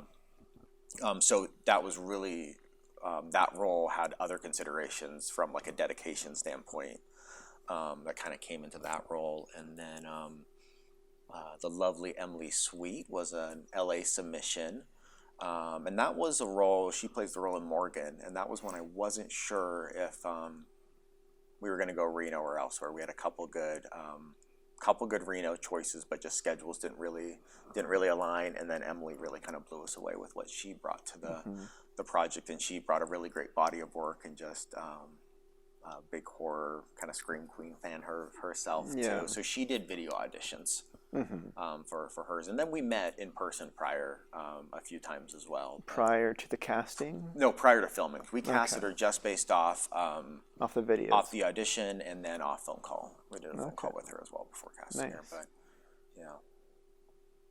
So, okay. I don't know if that's a full answer, but I think it is. I like to think about. So it sounds to me, say as an actor, let's say from an actor perspective, I'm like, all right, so like let's say for Richard Leacock's character, because he's the only one that kind of came on who you had previously worked with before. It sounds like from that description. I mean, as far as like the bigger roles, because actually. So it's either like, all right, when you have a chance to be on a set and do your job, if you do your job well, and you get the attention of that director, or even because I don't know if what was your position when you worked with him prior? Were you directing the stuff that I he was a part of? directing on that one as well. Yeah. All right, so you already had that. Yeah, I didn't cast him. There was a producer. That was a TV show pilot. Yeah. So the producer for that was kind of like, it was a pilot, but he was kind of the pseudo showrunner as well. So, I was directing, but didn't have as much control. But he cast him, and then I loved my experience with him. And so when I was running through my head, I was like, oh, you know who would fit this really well? Oh, for sure. Because he had the charisma of the character and just that kind of veteran presence. Yeah, because let's say for me, even I was going to say like as an actor, Mm-hmm. you don't know who's watching you on that day because Mm-hmm. like I'm sure you've had plenty of experiences where you're just a cinematographer and you're like, if I'm directing a thing, Oh I yeah. might want that Oh, person. 100%. Yeah. And it's your on-screen performance, but it's how you treat the crew too. Hmm. It goes back to that professional. That's huge with me with an actor on set. Is just professionalism. It goes Hmm. a really long ways, but people, because especially when you're doing a feature, you're building a culture too. So you need people that are good at their jobs, both behind the camera and on camera, that look the part. But you need people that are going to keep a good environment, because if you're in this case, we're spending 4 weeks with each other. We need to not kill each other by the end of it. So, so you got to have people you like, and even there's little spats here and there. There's enough respect that it's like, hey, sorry, we just got heated for a second. We move on. Yeah. You know. Yeah. No, for sure. Yeah. I But don't. there was something I was going to say about actors that, oh, confidence. I Mm, think that's another thing I really look for with actors, and I run into that. I see that more in Reno than in LA. Most actors I've known or met are typically pretty insecure behind the scenes. I think it's just part of kind of putting yourself out there. But I think it's mhm, really important, and I think that's just human nature a little bit. So I think even if you have some of those doubts, I think it's really important to just kind of really build your confidence up as before going into that audition room, and trust your choices that you're going to make. Trust your background and your experience and your choices as an actor, and own them. Because the casting director, the director, they'll feel it. If you're doubting it, they're going to start doubting it. So whether the choice was right or wrong, if you go in there and you own that, I think that really goes a long ways to, you know, people and the director and the casting director being like, okay, I'm the audience. I can feel that. yeah, it's definitely a tough position because I think about it's almost like I've heard stories of actors, even that are established and have been working Mm-hmm. for like decades, that let's say after you say cut and you like walk up to give a note, even though they've been in the industry for 20 years, the director walking up to them, they still get the anxiety of like, did I do it right? What did I Mm-hmm. get? What did I mess up? And like, there's all that fear even after all the experience. So Yeah. when I imagine, let's say, like you kind of mentioned, um, Desert Shadows, this is the real deal here. Mm-hmm. Like, I need you to show up to play. This is the professional, real set. And Mm-hmm. then that could kind of build up. I'm like, oh, this is real. Mm-hmm. I've never done a real thing before. Yeah. Like, am I Yeah. making the right choices? And like, that is a tough Right. thing to Right. overcome. But that I guess that is what separates the people that you want to have on set versus. And I don't envy them. I mean, I have so much respect for actors, because you are putting yourself out there. You're walking in these rooms and you are so vulnerable. In that casting room and on set and in the final product. I mean, you're trusting the director. You're Mhm. trusting your castmates. You're trusting the writing. You're going to do the best you can, but at the end of the day, you have a lot of things out of your control too. But you're also in a position where, like, especially casting, God, I always think about this, because it's like you walk into that room to be judged. That is the Mhm. room of judgment. Mhm. And it's a lot easier on our end to be like, and God, I mean, you don't even want to know the things that get talked about in there, because it's like, oh, is she too short? Is he too handsome? They don't seem like a couple, or, oh, we need diversity for that role. You're great, but we need diversity. Things like that. Mhm. Or, the producer's niece, needs a role, and she's not as good as you, but she's going to get this over you because you didn't blow us away enough. There's so many considerations that are against you that, so huge respect and admiration for actors Mhm. to grind and to put themselves through that when there's so much competition for that. And then at the end of the day, just being like, okay, it's in your hands to, like, you Mhm. tell me if I'm doing good enough or not. Yeah.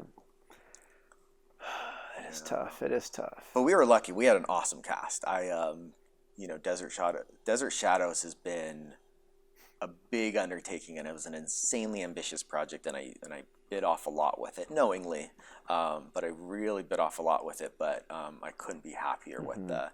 the cast that we did get. I mean, Mitch Pileggi, he's had a ton. He's so experienced and has done so many roles.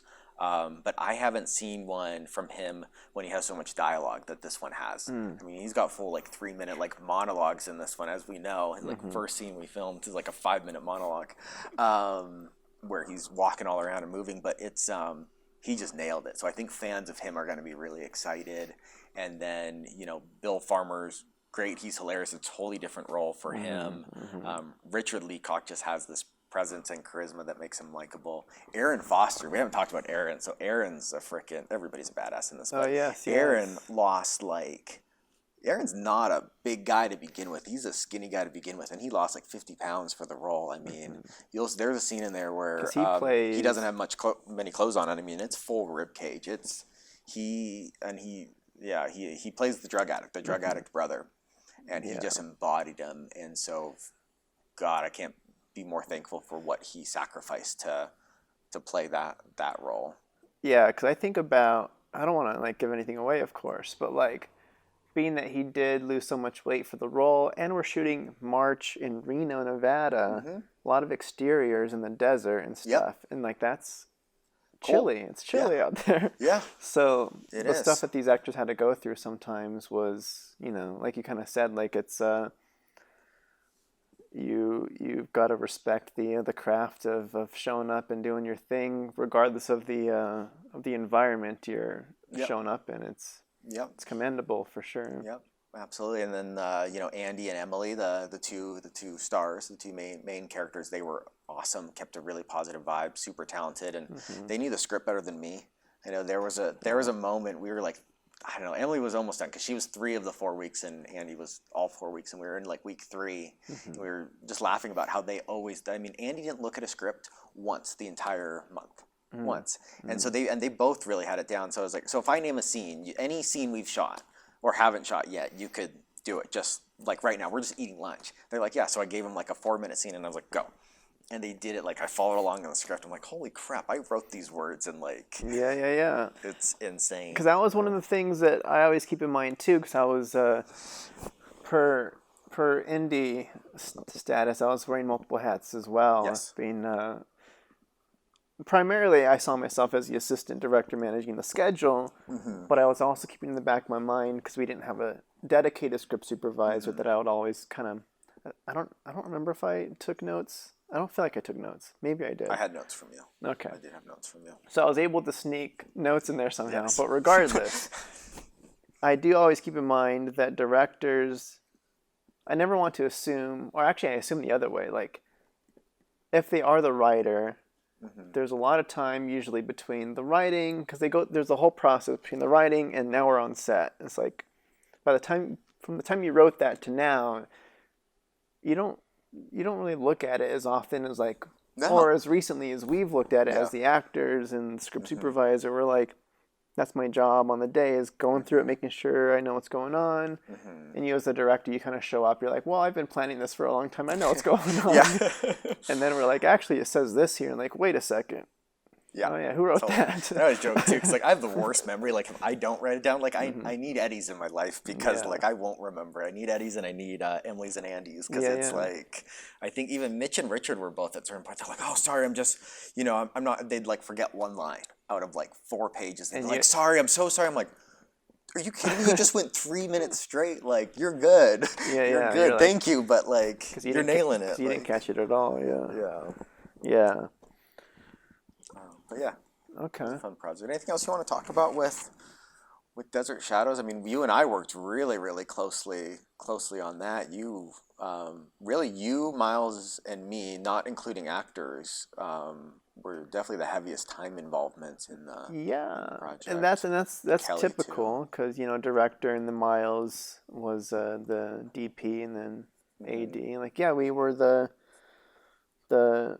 team leaders, making sure everything was going smooth and getting the stuff done. But I don't know. I'm trying to think about what others might find interesting about the process or the project, but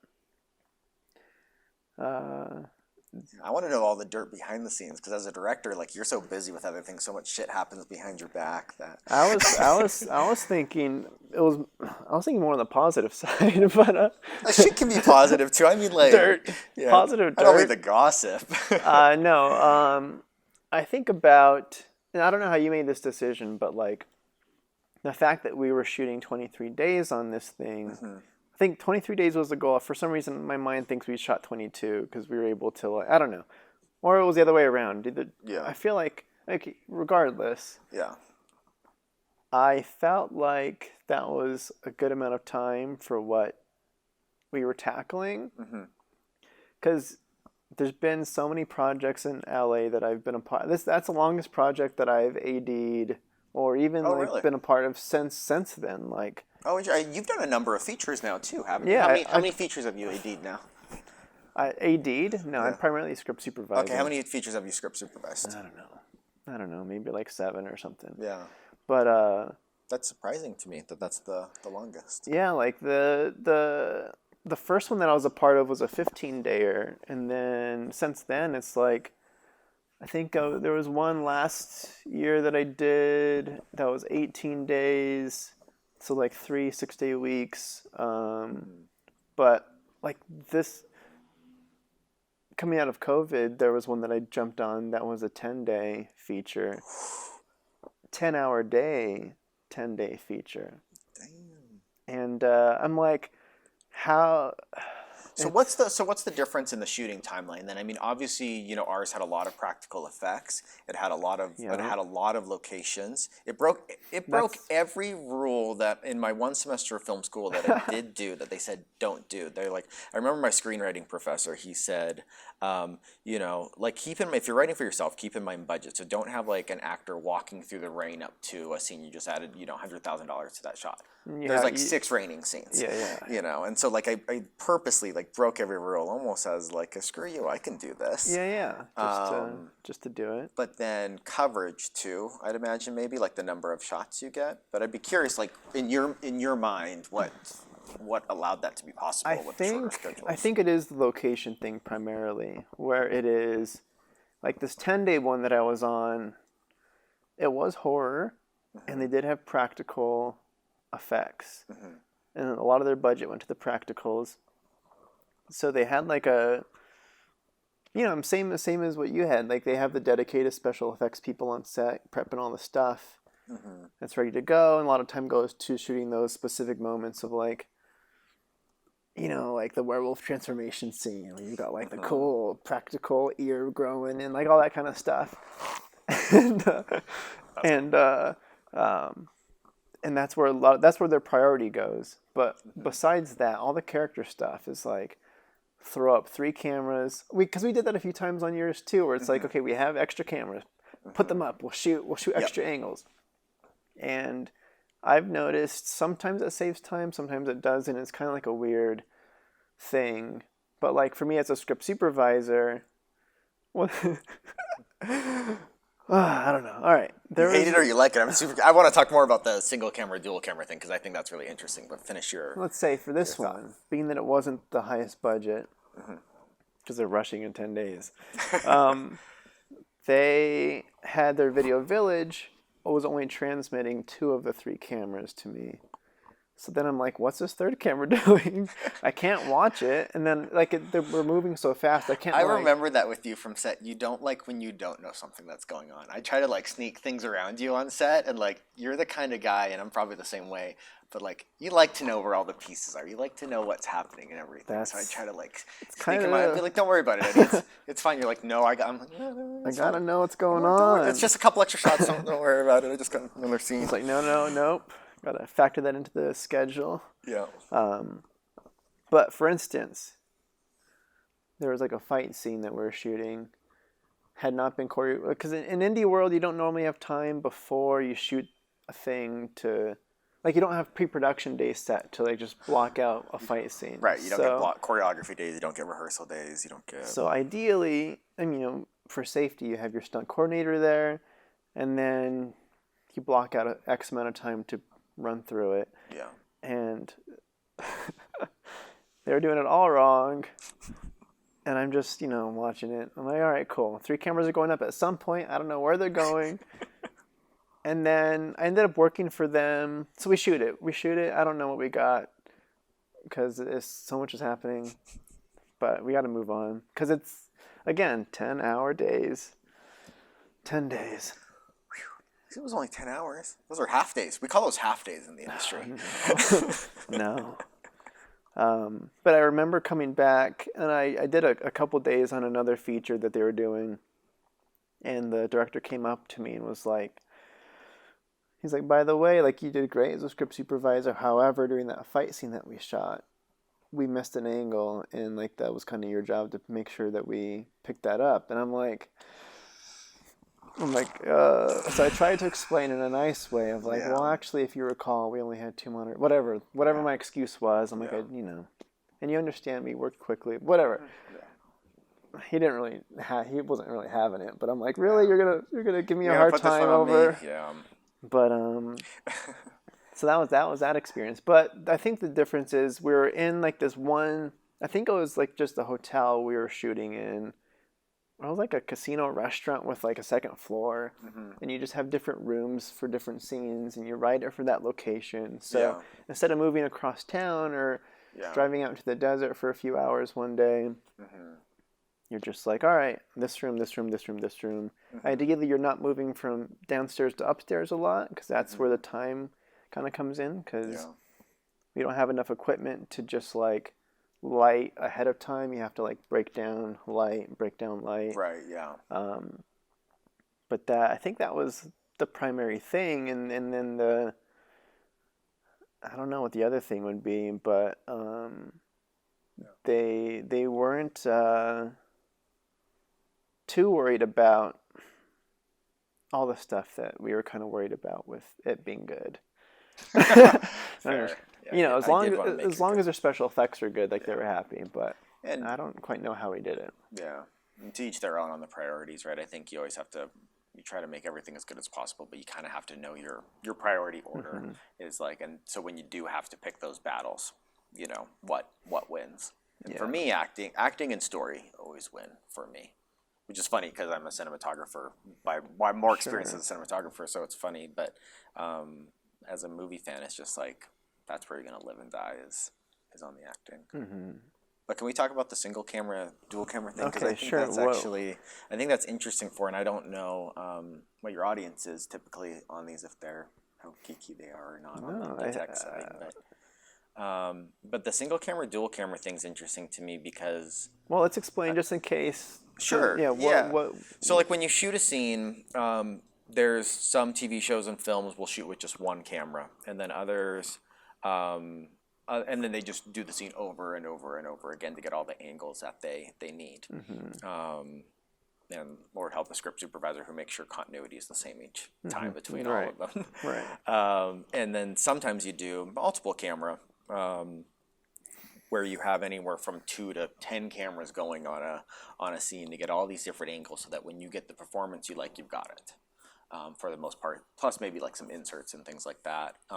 That's common in long dialogue scenes. It's common in fight scenes, especially. You'll have dual camera operators. But there's a lot of considerations with that because as soon as you add other cameras, there's a lot less. You can see, so when you're lighting a scene, everywhere that's not on camera, usually there's a light or a stand or a person, right off camera.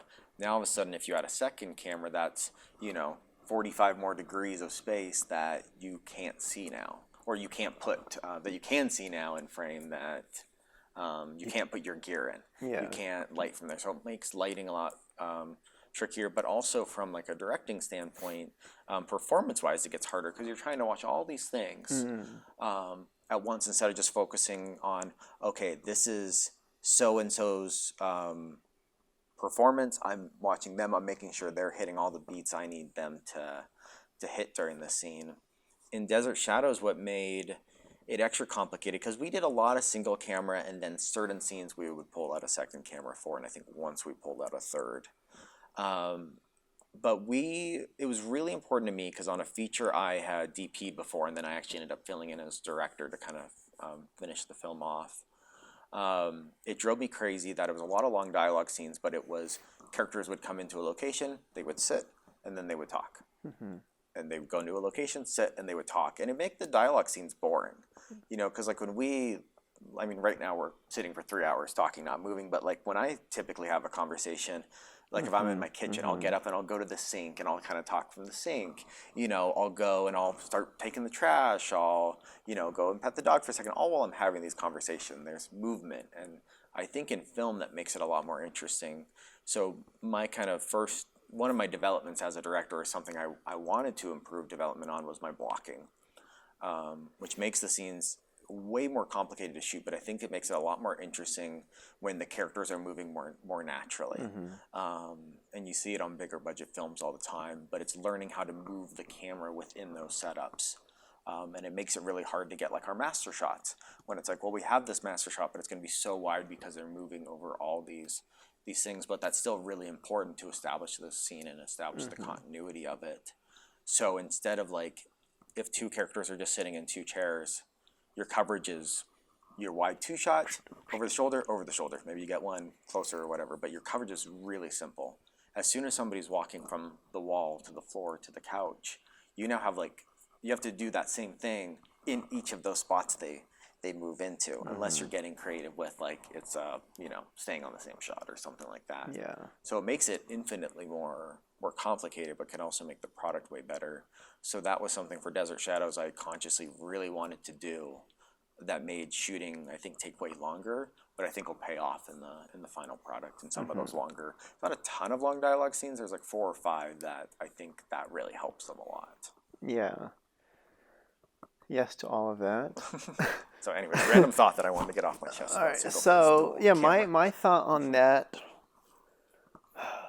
as far as the blocking stuff, like I know I was experimenting with that again on the latest short that I just directed that's not out yet. Where it's basically a 2-person short film, and I was like, all right, sweet. There's 2 people in a kitchen. And me and the DP are talking about, like, how do we make this look interesting? What can we do? All right, how do we make the blocking creative so at least there's, like, different looks in here we can do? It's like, all right, sweet, she's going to do this. They're going to cross each other, and we'll have to figure out the camera moves on that. And at least you're getting different looks. It's like, all right, the character's on this side now, whereas before it was the other character, and then she's checking up at the cupboard. We can shoot that angle, and whatever. So at least there's movement in the frame. And gives them something to do. Gives them something to do. I think that's important too. Yeah, 100%. Versus just the stand and talk. The 2 minutes of cut back and forth, reverse shot, and that's boring for them to act. It's boring for us to watch. And there are moments where that is the correct answer, but I feel like it's definitely a pick your moments to just sit in there with those people if that's what you're trying to go for. But also I think about indie world for sure, where you don't single cam versus multicam, where I always hear from like G&E teams on, we don't have enough lights to light for that is always the answer. When a director's like, all right, can we do, it's like, we don't have lights for that. Or I'm always, my line, I work with an awesome director. She's super ambitious too, but she likes like 360 degree shots and all these crazy angles. And I'm always like, okay, awesome, cool. Where the hell do I put my lights? I'm looking around, okay, where do my lights go? That's always my question. I can think of a specific shot you might be referencing. Yes. Yeah. So I think it usually comes down to, what is your team capable of doing? How much time do you have? And I try to work within those limitations, but I know a lot of people try to push the boundaries of that. I don't know. But I kind of like to lean toward the single cam. It's probably just because that's what I've kind of just done. But I do like you said, like being able to focus on one frame, watching that one performance. Because I do feel like jumping back between 2 different actors and like, all right. And then you kind of get stuck on one person. You don't even know what the other person did. And you're like, all right, let's move on. And they're like, well... I don't like, know. did you not notice me? Like, I did not say anything that you. But I don't know if that answers your thought on single versus double. But I like the idea of going single and then picking those, like, you kind of said, maybe dramatic moments where you want the extra coverage of, I don't know. I feel like sometimes I don't mind. What I'll do sometimes, and I know you hate this because you like to know what each camera's doing, but sometimes I actually remember a specific interaction with us on this thing, but I like it anyways. Something I like to do sometimes is have an extra camera that's just grabbing extra stuff. So I have my list, I know exactly what I want list, and then I have a camera getting cool, creative, extra angles that are bonus in the edit if we get ourselves into a tight corner. And I may or may not use it, but it's like it's my safety net. His job is to shoot her. If it lights in a shot, he frames it out. Nothing moves because of him. He shoots around the other camera, he shoots around this, but it gives all these bonus angles. I do recall that for sure. And I've seen that plenty of times, and I always am over there like kind of like just afraid in the corner. Yeah, I put like, you on edge with it. I think we did it twice, maybe only once. It's just my continuity brain is like, all right, sweet, but did the DP sign off on this? Like I don't even know. It also comes from my I have this corporate, commercial, and like heavy documentary background. That makes sense. A lot of documentary is and like me as an editor, I think that comes from like working in that world a lot, where I'm like, give me extra stuff. I don't care if I have to comb through it in the edit. Like, give me extra stuff to play with. Yeah, that does feel very doc. Yeah. Yeah. See, I can still feel it. Like. No, for sure. Because I try to think about the DP that I bring on. I'm like, I really trust your vision. Yeah. I really trust the angles that we're choosing, and I trust your decisions. And I want you to okay this extra shot. Like I don't like the rushing thing. Ideally, we put ourselves in positions where you're not rushing, and you can actually look at frames and give thumbs up to stuff, and that's kind of I think the world we all want to live in. But sometimes you just need an extra shot that you can just color correct, or like I don't know how much finesse it takes to make those work in the feature world. But. No, I mean as long as you're shooting on the same or similar camera and. You're still playing within the rules. It's not like handheld when every other shot in the film is tripod or dolly or whatever. Yeah, everything else is on sticks, and this one's like shoulder rigged around. How do we cut to the BTS cam? Like, yeah. Okay. All right. I did want to talk about because I have nothing else on Desert Shadows. Yeah, coming soon-ish. Coming soon. Ish. Yeah, hopefully soon. I think one last kind of final thought on Desert Shadows, other than like know that nobody's more eager to get this out than me, and it'll be worth the wait. What the release is going to look like, I'm not sure. With COVID and everything, we were going to do a big festival run first, just as a great calling card for everybody. It's not really necessary in horror distribution. It was more selfish than anything, honestly, just to kind of get some good accolades and stuff for it, but. With COVID landscape and festivals going virtual, most likely the release itself will get much more accelerated, and we'll see it on streaming and venues like that much sooner than we would have, depending on what happens. But that's kind of my assumption. I think once we move into distribution here pretty soon. Cool. So I guess before we move on from that. where can people go to stay in the loop on updates? How Yeah, so you can go to, we have a Facebook page and an Instagram page, and both those are going to be your best bets to follow. We kind of started to do a marketing push earlier in the year when we thought the film was going to be done sooner than it was. We've gone a little quiet here just as we kind of get a really clear timeline. But once we are ready, it'll ramp up, and you're going to see a ton behind the scenes pictures and production stills and just fun things like that, new posters, trailers, and all that stuff. But Facebook and Instagram, Desert Shadows, is the best place for all that. And when it comes, it will come. So it seems quiet and dead there right now, but for sure. There's a lot of content coming. I just don't want to. For sure. Not to be vulgar, but blow our load too early. All right. Because I've done. I mean, it's the same thing. Like I went like radio silent on all of my movies, socials. After like it was like, all right, sweet, we're in post now. Yep. Radio silence until basically like, all right, we got a date locked for distribution release. Now we're gonna ramp up PR. Yep. Now that we know what's going on, but until then, you're kind of just like wasting. It's wasted momentum. It's wasted momentum. If not, I know that's hard for people to understand that there's a lot of things happening behind the scenes when it's quiet, but just kind of the film world a little bit. Yeah. So let's move into some accolades. Sure. And if you're watching the video, back in the background, there's a couple little shiny statues there. I don't know how to describe it. It's like an angel woman holding a globe of some kind. It's not a golden globe. Oh, we lost our blue lights. I told you they'd last the whole time, and they yeah, did. you lied. I lied. I'm sorry. It's okay.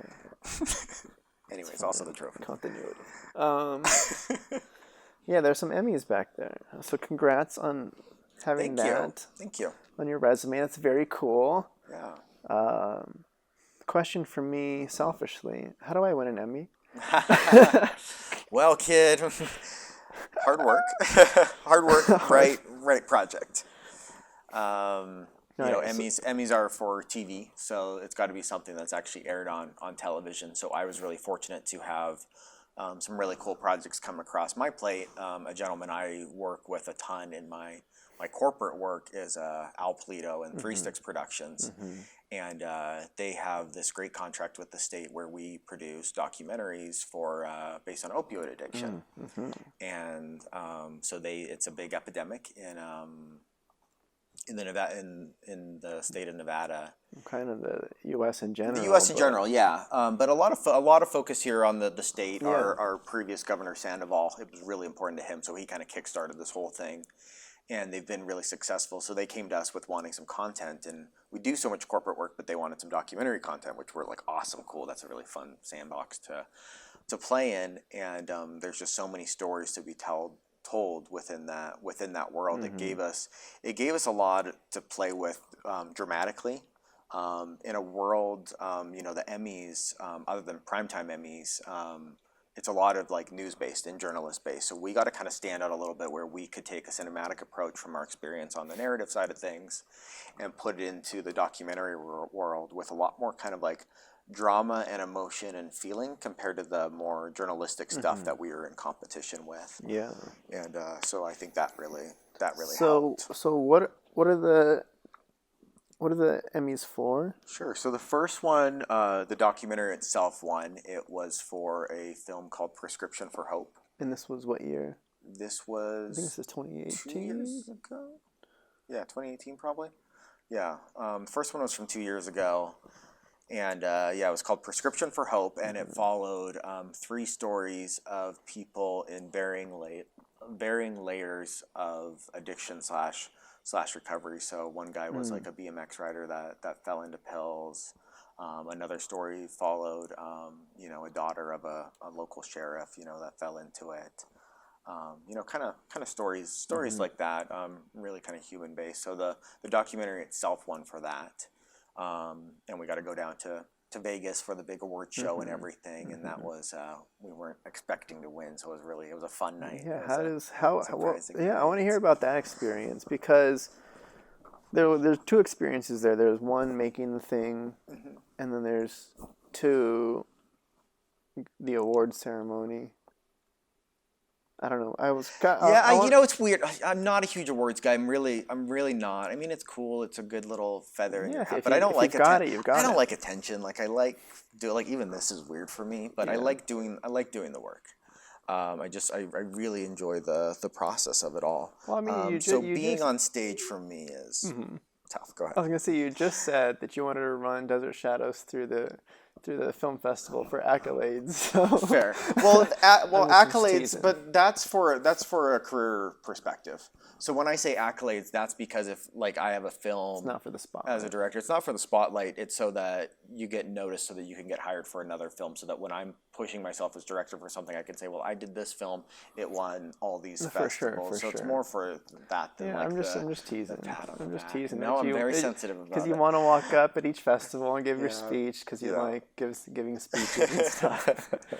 All right, cool. But that was the first one, and then the second one was for a documentary called Chronic Pain, and that one I actually won for the cinematography on. So we got nominated for 4 different categories. When we submitted before, we didn't realize there were all these extra categories we could submit to. So when we went again, we're like, oh, cool, we can submit for cinematography, for editing, for all these things. So the film itself didn't win the second time, but I got one for cinematography, which was very cool. Yeah.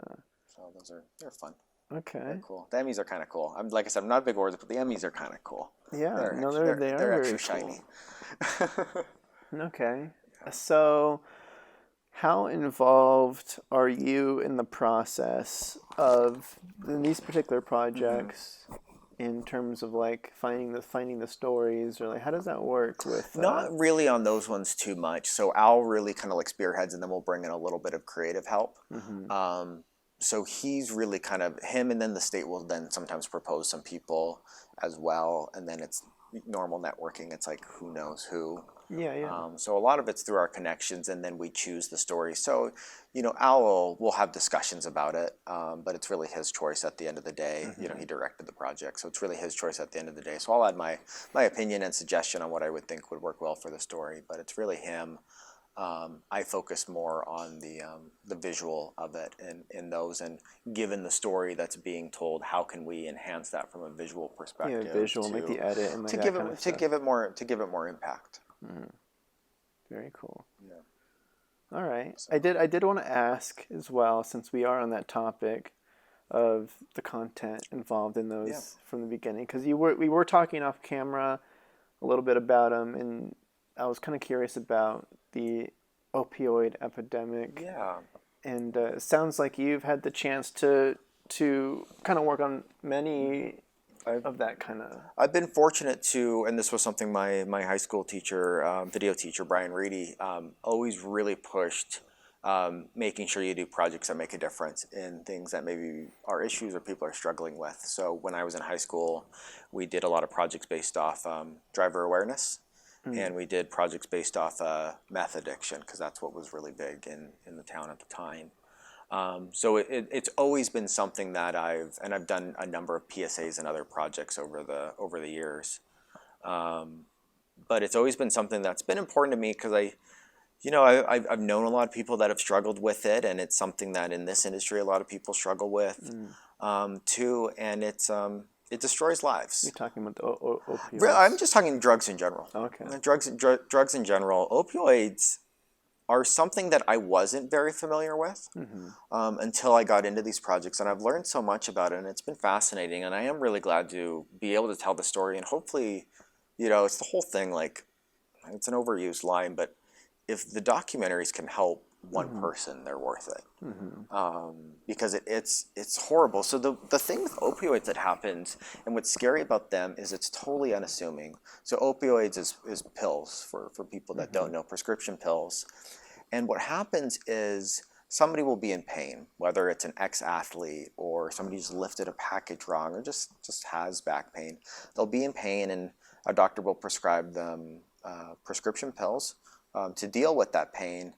And they won't get any kind of education on what those pills mean. And what those pills mean is that they're highly addictive, and you can get reliant on them.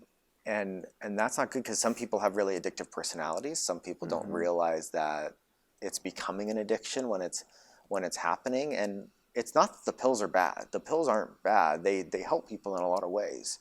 You just have to know what you're getting into when you take them, and have an exit strategy for them. Because there's a lot of pain that can't be dealt with without them. We're looking into ulterior methods. Is this something that I could manage this pain in a different way that wouldn't be the extreme nature of pills? But what happens is you get addicted to the pills.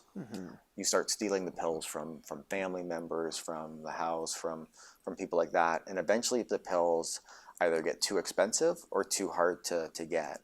And so then people turn to heroin, because it's the same kind of feeling, the same kind of high. And then once you turn to heroin, what happens is not only is it a bit of a nastier drug, but there's a quality control issue with it too, is that it'll get laced with other stuff unknowingly. You can get just the way you're taking it can get a lot dirtier, which can lead to different major different issues. Doses might be stronger than you realize. It's not controlled anymore. With a pill, you know how much you're taking. It's safe. It's gone through the FDA. It's controlled from that standpoint. It's up to you if you're taking too much or not, and your doctor. Once you get into heroin, all bets are off. All bets are off. And so it's scary, and really good people and really good people's families have been destroyed by this drug. And it's heart-wrenching. We do these 2-3 hour long interviews with families who have lost family members or who have gotten them back, from recovery. And so you know, it's painful to watch through and listen, but it's definitely like a privilege to be able to tell their story. And like I said, if we can make an impact with it, Yeah. is huge. Yeah, because like you're kind of saying there is it's not just one person. Like if you impact one person, it kind of grows out from that one person too. It's their family, it's their It does. children, it's like all that. The documentary we're doing next, I think I'm allowed to talk about it, but it's on recovery. And so it's people that have gotten better. And so many of these recovered addicts that we've talked to, they're incredibly positive people, and they're very grateful people because they were on the brink of death. Their lives were done. And so they hit their rock bottom. You know, they had that, they know what it feels like, and now they just want to give back. So they're very selfless people that just genuinely have kind of dealt with their demons, and they want to find other people that are in that, and they want to try to pull them out too. So they're really interesting people too, and just really good-hearted, like selfless people. So it's cool. That sounds nice. Yeah, it's cool work too. It's nice to do work that makes an impact. I mean, work for entertainment is great, and there's a lot of fun with that. But it's really cool to do work that makes an impact. So I guess if I don't know, not what is the on the ones that you were talking about from your experience thus far, I guess if we can mention it here too, like what is there like a common thread on steps to take to get out of that addiction, or is there... Yeah, the most important thing is being honest about it. The very first step is accepting that you have a problem, because so many people go into it and they're like, oh no, it's the whole I can stop anytime I want thing.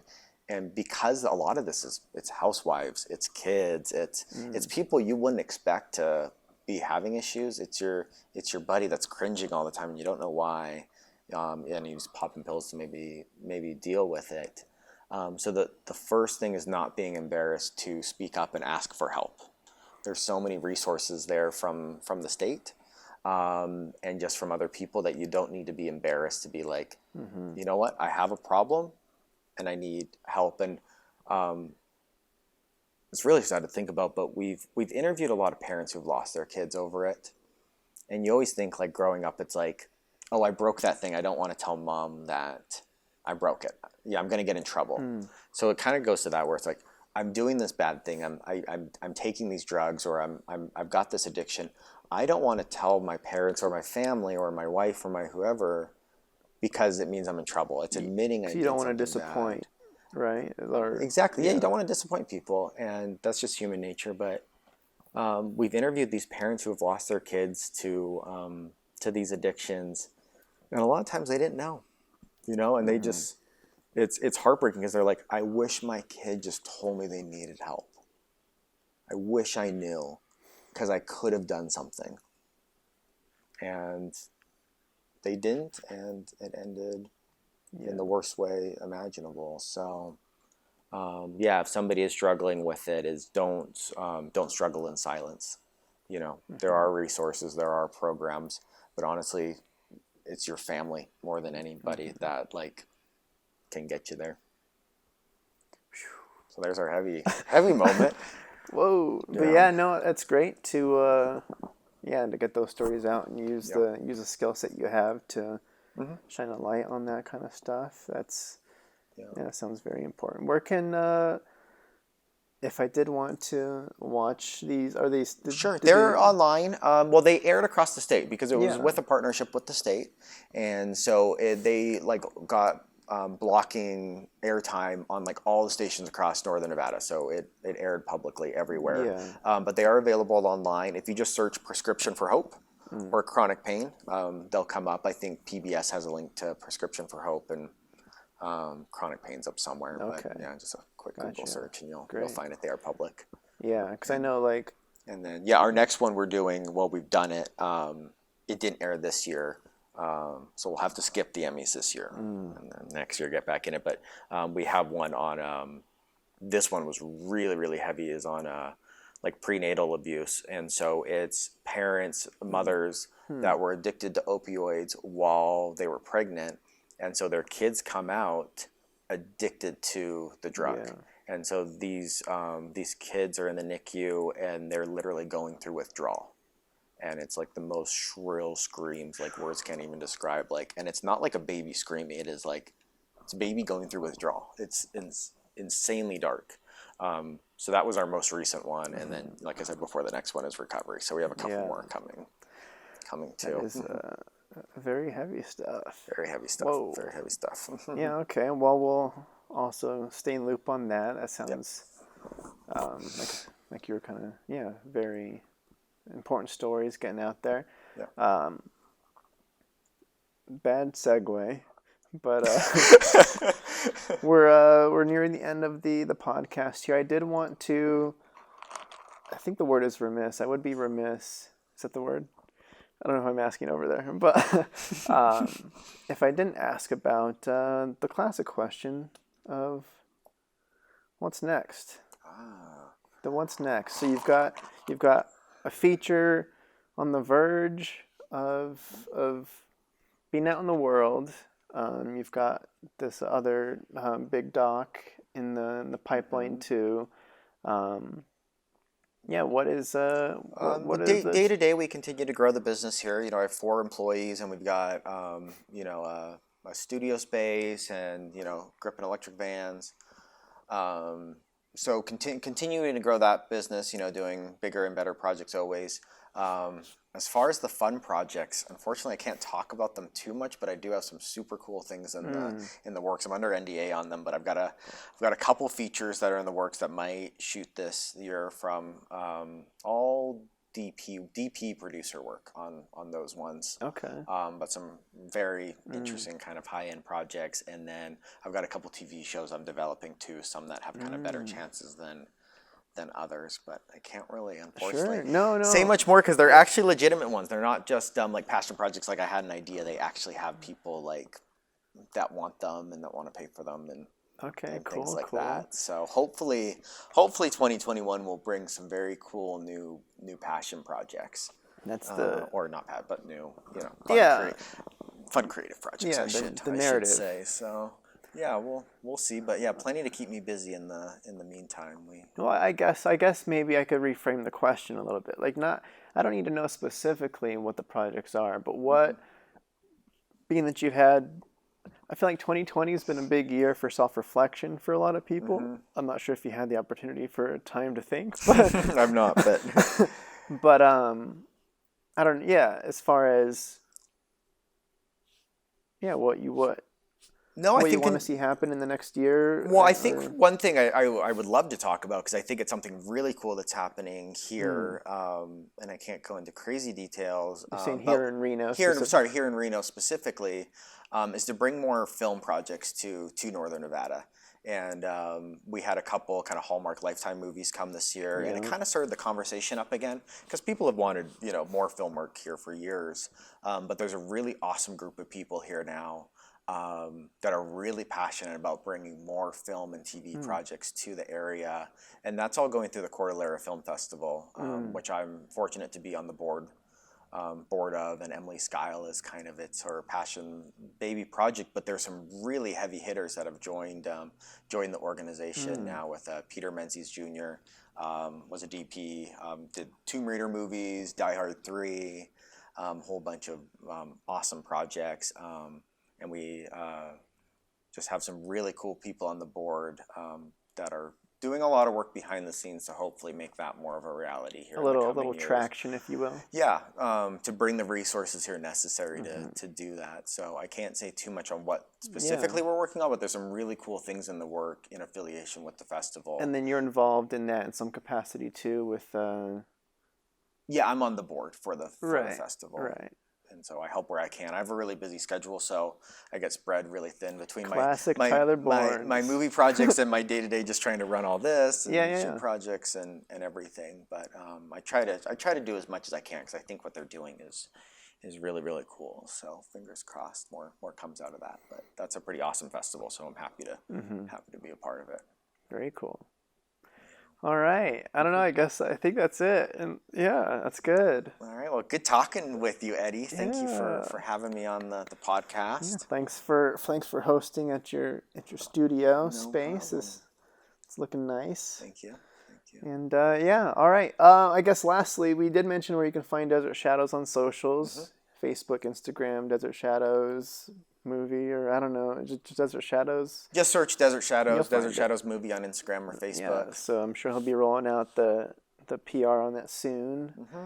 Yep. But as far you're not too big on social anyway. I'm You're horrible not at social. I'm so bad at it. You're busy It's enough as it is. Time, and we're fortunate that we haven't really needed the extra marketing, but maybe that will be a New Year's resolution to be better at social in 2021. So maybe it's see. not a You good can word. follow. You can.